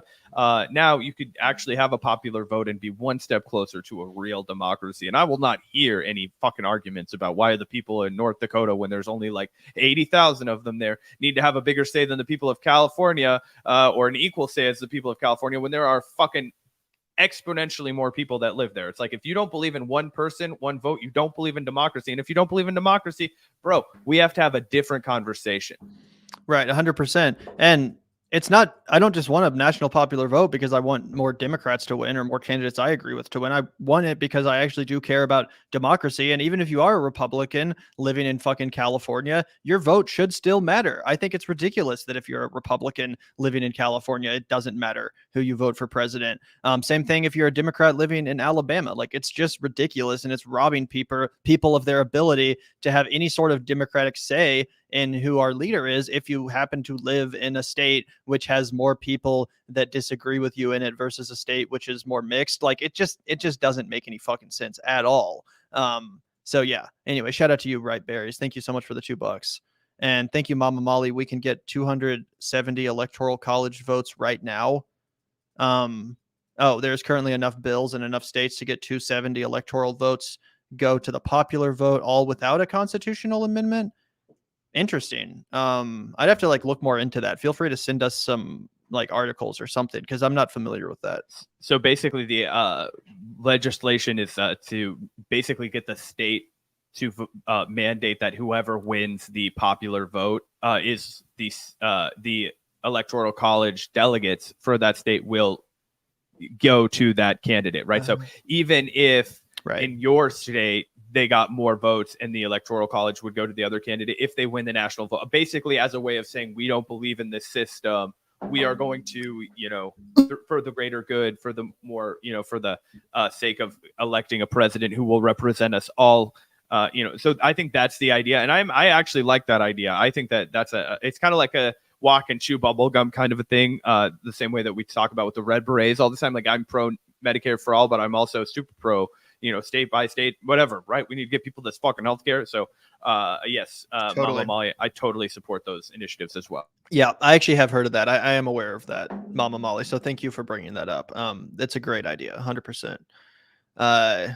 Yeah, shout out to you. I'd see it. No, Try it's to cool. I spend got this it one. right here. Oh, there we go. Shout out to you, Jacob Flores. I think the right succeeds also because they don't challenge private economic power like the left does. I mean, all industrial complexes. Oh yeah, 100%. That is exactly why. 100%. So shout out to you, Jacob Flores. I guess Gavin did not have anything to add. He did the walk off for that one, but that's okay. Shout out to you, Jacob. Really appreciate that. You're so right. And then also shout out to you, Rick Bungle. Shout out to the Vanguard boys. Yes, shout out to you, Rick Bungle man. Really appreciate the $2. And then shout out to Polar Burr for becoming a YouTube member. Really appreciate that, guys. We've been really trying to build up our YouTube membership, so I guess I'll take a little bit of a time, thanks to Polar Bear, to tell you a little bit about that. I'm not trying to give anybody a sales pitch, but if you're looking to support the show, right, this is a fun way to do it. All of your comments get lit up, so it's easier for us to see them. That's how I knew that Tyler was talking shit in the chat earlier. I still love you, Tyler, but you got to be older than like 20 years old to flex the age card a little bit. Otherwise, it's just a little like, oh, come on, bro, that's cringe. But anyway, we still love you. And that's how I was able to see Tyler's comments and respond to them in the chat in real time because he was a YouTube member, and we do appreciate that. And also, you guys are going to start to get access. I mean, already you have started to get access, but more and more as we build up our YouTube membership count, like, early clips, that kind of stuff. Gavin's been busting out some new emojis. If you want to spam the chat with Cornel West or Marianne Williamson or God forbid Joe Biden, I might ban you. But anyways, shout out to Polar Burn. Speaking of memberships, by the way, I want to add more emojis, but we have to get like 10 or 15 more members for me to unlock the ability to add more emotes to the chat. The more members we have, the more emotes. So just saying, the more members we get, the more emotes we can add. I was going to add like an RFK emoji, maybe a Cenk emoji, a Jimmy emoji, a Vaush emoji. There you go. So it could get really fun in here, guys, if we get a few more members. Absolutely. And unfortunately, Zach had to dip away for a while. So RFK Jay is here to respond to some of your super chats today. Everybody buckle on up. What's up, RFK? Thanks for dropping by. Thank you. I'm in a private bunker right now. The CIA is after me, and I've been getting lonely down here. I wanted to chat with you bright young men. I don't know where Zach went off to. He's quite handsome. Maybe 10 or 15 years ago, I would have been interested, but he seems a little old now for my taste. LOL. Shout out to RFK Jr. for stopping by the Vanguard podcast, his favorite podcast, I hear. Shout out to Four Strings and The Truth. While this segment on its own doesn't show a TYT rightward shift, it seems like they're following the same trajectory that Jimmy Dore did. I think it's a slightly different trajectory. I don't know if you can really compare what they're doing to Jimmy, but overall, I mean, yeah, he's certainly shifted to the right on a lot of issues. They seem to be shifting to the right on a lot of issues. So I think that there's some comparison to be made. I just want to add that I think that Jimmy Dore is a genius. Retweet if you're Jimmy. Shout out to Hysteric Raider. Thanks for the $5. Like that Simpsons meme, we've tried nothing and we're all out of ideas. People like Vaush like the idea of winning, but all they won are bragging rights.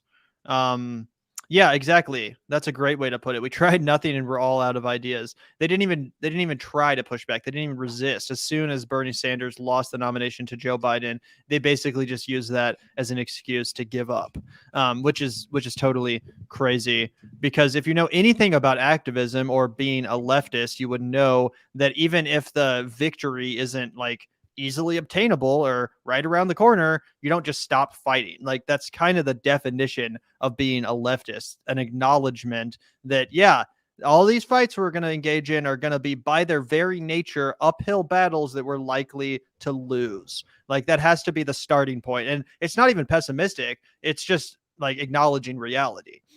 So to use the fact that something seems unobtainable as a reason to tell people to stop fighting for it. Again, it's just the opposite of what progressivism is all about. We know that we're not likely to save the planet from climate change. We know that we're not likely to secure universal health care in the next 4 to 8 years. We know that all of our goals are a little bit out of reach. That doesn't mean we stop fighting. Absolutely. And I'm not sure what happened. My internet cut out for a second. I'm hoping that everybody can see me and that I'm back again for whatever reason. All I could just see was a big old fat picture of the grassy knoll, and I wasn't sure what was going on. But I was locked out of my computer for a second. Anyway, thank God we're back. And shout out to you, Hysteric Raider. I also like The Simpsons. Oh, no. And shout out to Rick Bungle. Again, Vaush is a Beverly Hills leftist. To be fair, I think he lives in Seattle now. But yeah, the math is the same. Yeah, shout out to you, Rick. LOL. Appreciate that. Thank you as well. Once again, Mike H. Did we already? Yeah, we did this one. Gotcha. Thank you once again, Mike. Really appreciate that. And thank you, Ohm Cooked Meals, for the $5. Great show, guys. Thank you so much, man. Glad you were able to tune in today. Glad you enjoyed. Oh, yeah. Always great to see you in the chat. Ohm Cooked Meals. Really appreciate that. And we're glad you dug the show. We weren't sure. I wasn't sure how long the show would be. We really only had that one Vaush clip and then the Zuck Musk 1 fight if it ever premieres on X. See how fucking stupid all of this reality sounds? This is crazy. This is why Gavin and I just live, a life of what's it called? A parasocial relationship with all of you guys instead of the real world. This is much better for us. Exactly. Shout out to you, Cook Meals, and shout out to M Meal. Oh, Gavin, this is for you. Are you planning to do a review of Justice is Coming? I'm still waiting on Gavin's review of Oppenheimer. LOL. Yeah, it's coming soon. Don't worry. But yeah, Justice is Coming. Cenk's book is finally about to be published. At least that's what we're being led to believe. It says online that it comes out in September. So that's next month. Finally. I remember we put out a video like 2 years ago saying this book might never come out. So we might have to eat a little bit of crow and give Cenk some credit. He finally got around to hiring that ghostwriter and pumping out this piece of shit.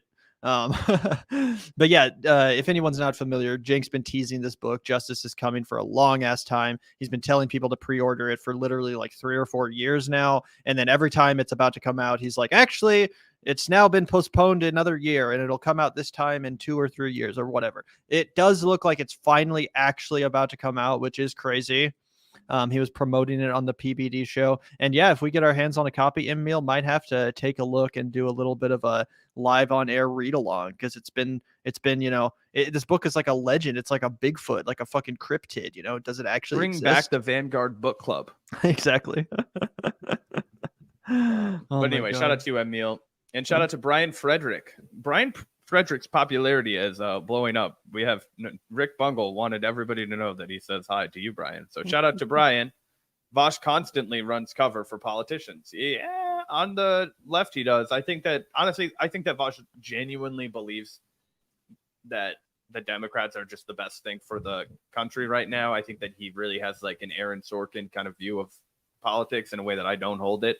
And so, yeah, he will always just run cover for Joe Biden because he'll identify correctly that Donald Trump is worse and then do the equation and then be satisfied. I do that equation. I'm like, okay, I'm not satisfied.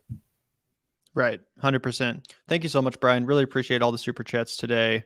Got a couple more from Brian. The last president to sign a minimum wage increase was George Bush. Yeah, that's such a crazy fact. That is such an insane fact, Brian, but it is true. Yep.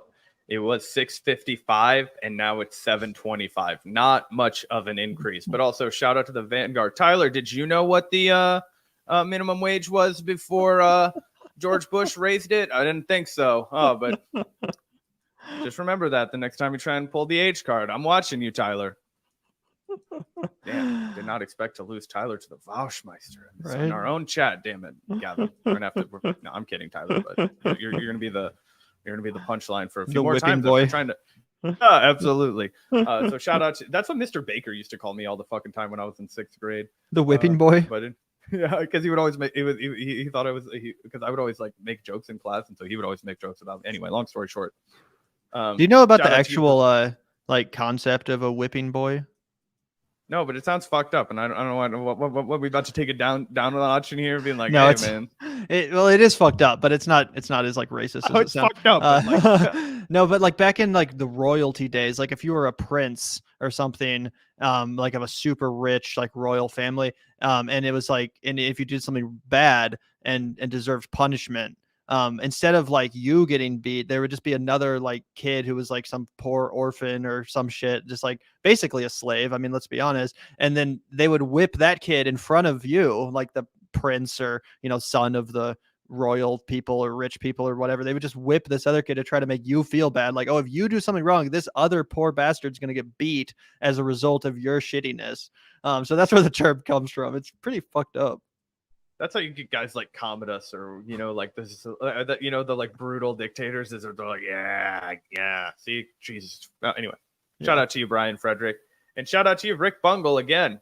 Shout out to Stockholm, Sweden. Man, Rick Bungle's on his ODB shit today. You know, New York in the house, Uptown, are you in the house? Brooklyn, are you in the house? Shaolin, are you? Anyway, shout out to Mariah Carey. Yeah, shout out to you, Rick. Thank you so much for that.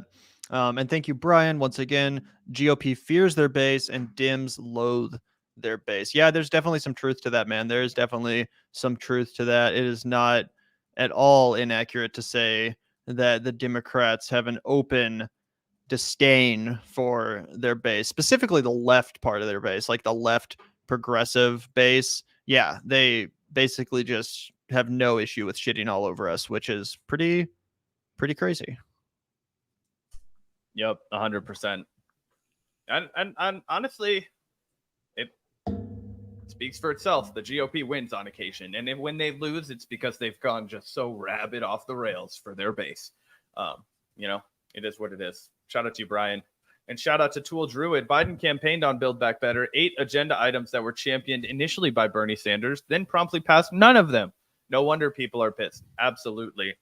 Shout out to you, Tool Druid. Thank you for that generous super chat. And you are 100% correct. You hit the nail on that. Yep, 100%. And once again, it's not like Biden campaigned on doing nothing. I mean, he kind of did. He said nothing's going to fundamentally change, right? But you know what I'm saying? Like, it's not like he said on the campaign trail, hey guys, I'm just going to be status quo Joe and accomplish basically nothing that's going to meaningfully improve your lives. Like, no, he actually did campaign on a pretty progressive agenda.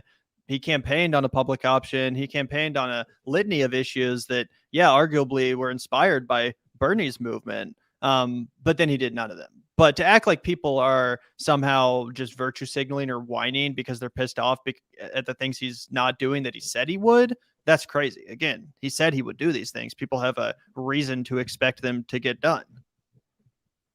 100%. It's the old, what the heck? You actually expect me to govern?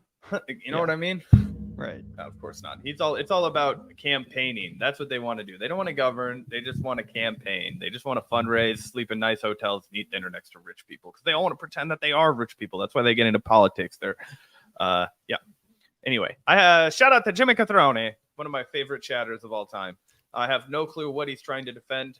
His constant little nitpicks are annoying and confusing. I'm imagining you're talking about the old Vaushmeister. And yeah, I was getting annoyed too. I don't understand his urge to defend the Biden administration at all. I literally voted for Joe Biden. I told Vaush, I was like, Vaush, level with me. I voted for Joe Biden. I also fucking do not want this country to fall even further to fascism than it already is. But like, you have to admit that Joe Biden did absolutely fucking nothing. I don't know. I don't have to admit that. Like, what? Yes, you do.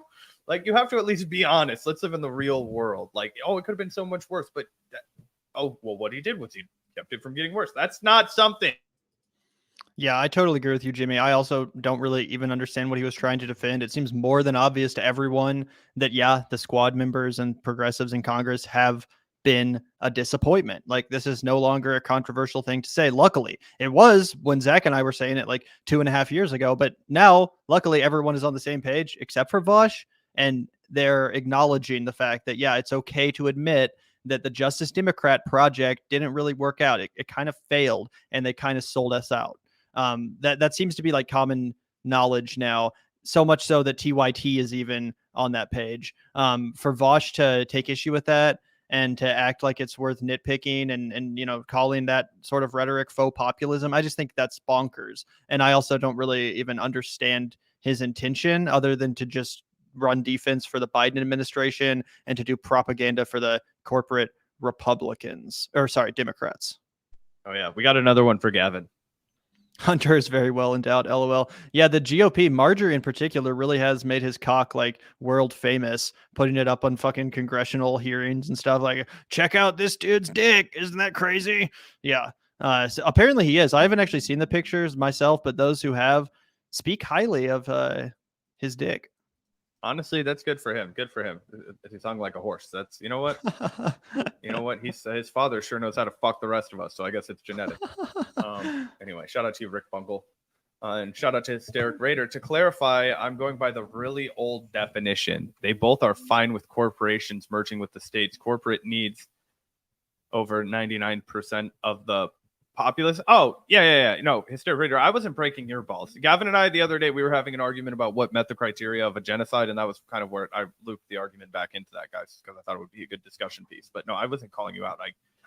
I know exactly what you're saying. I was just making the point that outside of like a leftist, circle, if you call both parties fascists, they're going to be like, well, actually, isn't the fascist who was in charge of Germany? And you're going to be like, yes. So it's kind of like Gavin made a good point to me one time, or not to me, but to all of you. I believe it was on the podcast, but you said something along the lines of, if you just put capitalism equals racism on a sign, it's like, okay, yes, that's so true. But like, if you're just like on the side of the highway, most people are going to think you're just a crazy lefty because you're not making your argument. Anyway, long story short, I agree with you, Hysteric Raider. Yeah, 100%. Thank you so much, Hysteric Raider. Really appreciate the contributions today. And yeah, that was a good little discussion. It's always fun to hash out what is fascism. What is literally, what is it? Yeah. I mean, it is an interesting, like we've had the conversation in different contexts. Like, remember when we were talking a lot about the genocide going on in China of the Uyghur people? Like, that's an interesting debate. Like, is an ethnic genocide still a genocide? Because a lot of people here's argue, when the people on the other side of the ball like to use the way more loose definition of genocide, right? Because it benefits. See, that's what I'm saying. Like people do this. But, I don't know. And it's like weird because I read a long book one time about genocide, right? And the lady that wrote it, she's like a fucking deep state agent, unfortunately. But I thought the book was pretty good. I'm not kidding, dude. Have you ever heard of Samantha Powers? I don't think so. So when I first started dating Salisa, I felt like I was really dumb because she fucking read all these like super fat fucking college books. And I went to stupid business school and I didn't learn a goddamn thing there. So I was like constantly like going to like the library and shit. You remember when I was on my like big bookworm shit back in the day, like, and I was reading a lot. And honestly, shout out to Salisa for getting me to read a lot of those fucking college books that I never would have read because I didn't go to fancy private college. But one of the books I read was called The Problem from Hell, right? Which has a fucking menacing name. And this is before I like got like even like deeper into the world of politics. This is like 2018, Zach. I'm like, yeah, Bernie Sanders. This is my understanding of fucking politics in America for the most part. Shout out to you, Tyler. You were correct. But like, you know what I mean? And I'm reading, the book, and it's all documents like the legal case for genocide to be like a fucking like actual like international offense and whatnot. It's a really interesting book. But the lady that wrote it, she ended up just becoming like a weird like stooge for the government, and I forgot what the fuck her title is, but every once in a while she gets cited for something no good. She deep stater. Anyway, long story short, this is long-winded, but there's a lot that goes into the like legal arguing that something is a genocide, which of course benefits oppressors, and we could have all those kinds of chats. But that's why I had like a little bit more to say about it, and it's an interesting book if you ever get to it, Gav. Oh yeah, I'll definitely check that out. That is interesting, and it is a interesting subject matter. Remember, like back in the early days of the Vanguard pod, we had on that one like historian professor guy, and I tried to call Joe Biden and the Democrats fascists, and like almost derailed the entire conversation with a back and forth. He was like, well, I don't think I would go that far. And I was like, you don't think that this qualifies as fucking fascism? Tens of thousands of people dying. I was like all in my edgy shit, even though like 68 people watched that entire fucking episode. wait. Wasn't that the guy that we got? Was that the guy that we got on to talk? Because he took all the shit in the New York Times, but he did write the cool book about like the May of 68 in France. What was that guy's fucking name? I forget. That was so early on in the Vanguard, but yeah, that's so right. Because that's the guy that wrote that anybody that didn't vote for Joe Biden was performing a what was it? Like a self-indulgent chaotic chauvinism or something like that. Yeah. So anyway, shout out to that guy. He was cool though, and he was on Chris Hedges' podcast. That's how I found out about him. He was cool. But yeah, we've been having this debate since the beginning. Shout out to you, Hysteric Raider. And shout out to you once again, Rick. Thank you so much for the $2. Love the show today, guys. That's awesome, man. Really appreciate that. So glad you're enjoying. We have been on a fucking roll today. Oh yeah, I'm glad we didn't bungle it. You know what There you go. Shout out to you, man. And thank you, Mama Molly, once again. Really appreciate that. Oh, we $5. reacted to that. Oh, okay, gotcha. We already got that one. Thank you. She Once sent again, the Mama second Molly. half. Gotcha. Soul Life, thank you so much for becoming a new member. Like I said, only need a couple more and we'll be able to add some more emotes to the chat. So thank you for helping us out in that regard. Soul Life really, really is a great way to support the show. Oh yeah, shout out to you, Soul Life. And yeah, we're honestly, I'm stoked that we're finally able to grow this, because I think that because we're on YouTube and YouTube is our platform of choice, you know what I mean? That it's nice to be able to offer more benefits on YouTube. Like, it's dope doing the Patreon and whatnot. Also, lol. It's dope doing the Patreon, but we can't do as much cool shit with it as we can on YouTube. So anyway, shout out to you, Soul Life. Yeah. Patrons and members each get their own unique benefits from joining. So members get some stuff that patrons don't get. Patrons get some stuff that members don't get. But if you become both, then you get everything. So that's also a cool way to support the show. Either way, thank you so much, Soul Life. Really appreciate that. Yeah, absolutely. And shout out to Gabe. Really appreciate that generous super chat, Gabe. If Jimmy was in the chat, he would be creaming himself right now. He was probably a bigger simp for RFK than he was to Tulsi. Oh yeah, absolutely. Maybe one day, we could host a discussion between Jimmy Dore and RFKJ on this show. Who knows?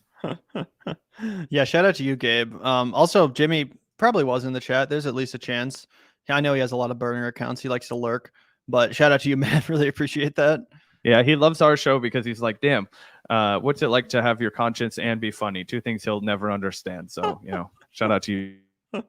Exactly. Thank you so much, Gabe. And thank you so much, Pinnis Draker, for the $4.99. How does Vaush perfectly straddle the line between black pill and blue MAGA? Shake my head. That's a great point, man. He really does kind of do that, right? He's like, everything is fucked. The world's going to die and climate change is going to fucking encroach to the point that there's no coming back. But also the answer to that is not, I'm not about to make like an accelerationist argument like you might expect me to. I'm not going to say that we should start the revolution because of the fact that we're all going to die and everything sucks. No, I'm actually just going to say that you should vote for Joe Biden and become his strongest soldier, right? It's like he makes the most radical fucking analysis, but then has the most establishment friendly like solution, right? It's pretty crazy.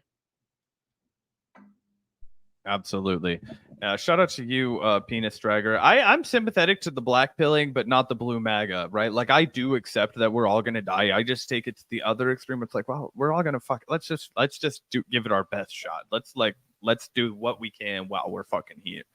Because I also am. It's not like I'm fucking optimistic. I look at the world and I'm like, yeah, I can do math, right? Not very well, but good enough. And honestly, I think it all just comes back to is like Vaush's politics are basically Noam Chomsky's politics, which is that you should always vote for the Democrats, but then, you can talk about like everything else, like an abstract theory. You know what I mean? And then it goes back to like, that's his understanding for politics. That's why he called himself an anarchist. That's why, I think that he just has that very like Chomsky line of thinking. I think it's also what makes him sympathetic to a guy like Kyle, who for the most part also, I think has been, outside of the whole, like, recent developments with Chomsky, right? Like has really always been like a big Chomsky guy. Yeah. That's actually a great analogy, not to fucking give Vaush too much credit comparing him to Noam Chomsky, but Chomsky also has a similarly very bleak and very radical analysis of the situation, but his strategy usually boils down to voting blue no matter who. So that is an interesting comparison. But yeah, shout out to you, Pinnis Drager. Oh yeah, absolutely. My favorite penis dragger over here. And shout out to Twerkish. Appreciate that. Hey, shout out to you, man. Thank you so much for the $1. Hopefully you enjoyed today's show. Shout out to you, Twerkish. And also, shout out to you, Jimmy Cutrone. I once caught Hunter in the bathroom firing his prosecutor. LOL. That's, I'm pretty sure, a joke because you don't get to fire your prosecutor. But shout out to you, Jimmy Cutrone. Jimmy Cutrone. Thank you so much, bro. Really appreciate the $5. And thank you guys all so much for tuning in today. We had a banger live show. That's you, Droop Change representing. I did take calculus, you stupid fuckers. I did do that shit. I didn't like it. I failed, but I took that shit. And if I'd showed up at least 1 out of every 5 days of the week, I think I could have passed. Yeah, dude, I don't think I could have passed calculus no matter what. But anyway, yeah, shout out to everyone for tuning in today. Really appreciate it. Make sure to smash that like button if you have not already. Make sure to subscribe to the channel if you're not already, and make sure to hit that notification bell so that you don't miss tomorrow's live stream or whenever the next live stream is. Probably tomorrow, but maybe not. Either way, you'll want to have that notification bell rung so that whenever we go live, you won't miss it. But yeah, pretty fun time today, right, Zach? Oh yeah, today was based. I had a great time today. I had a great show. I loved it. Yeah, dude, this was fun. I guess we can shout out the Patreon community before we get out of here. As you guys know, we do like to start and end every single live stream with a big, huge shout out to the Patreon community for keeping the show in business, for making what we do possible. And the link is going to be in the description. If you guys want to hit that up and support our work, then you can find the link in the description. And for as low as just $5 a month, you can have your own name up there on the shout out screen. It's what makes the show possible, as I always say. So we really sincerely appreciate the support from you guys. Thank you so much. Yeah, peace out, everybody, and we'll be back. This was a great show. Absolutely. We'll be back soon. Make sure to hit that notification bell. Peace out, guys. I'll keep barking up the tree with Gavin to get him to run for Congress. So, Emmanuel Cleaver's retiring, and I'm not a huge Quentin Lucas fan. I don't need him to run for fucking Congress. So, Gavin, you're the only one that's going to stave off. And I would love to see that election go down. You keep barking up that tree, Walt. So will I. But you know what? We'll just have to wait and see what happens. Gavin, there's no age limit. You could become a congressperson. True. Might you as could well go up against the entire machine of Kansas City, where Emmanuel Cleaver has a fucking Titan's grip. But if Cori Bush can take out the Lacey Clay dynasty, then who's to say that it can't be done? Oh, wait, yeah, that she had, anyway. That almost seems like I'm diminishing what Cori Bush brought to the table, because she's extremely qualified. Cori Bush can do it. So can this asshole. So can Gavin over here, this white man. Anyway, shout out to you guys. Thanks for tuning in. We'll see you next time.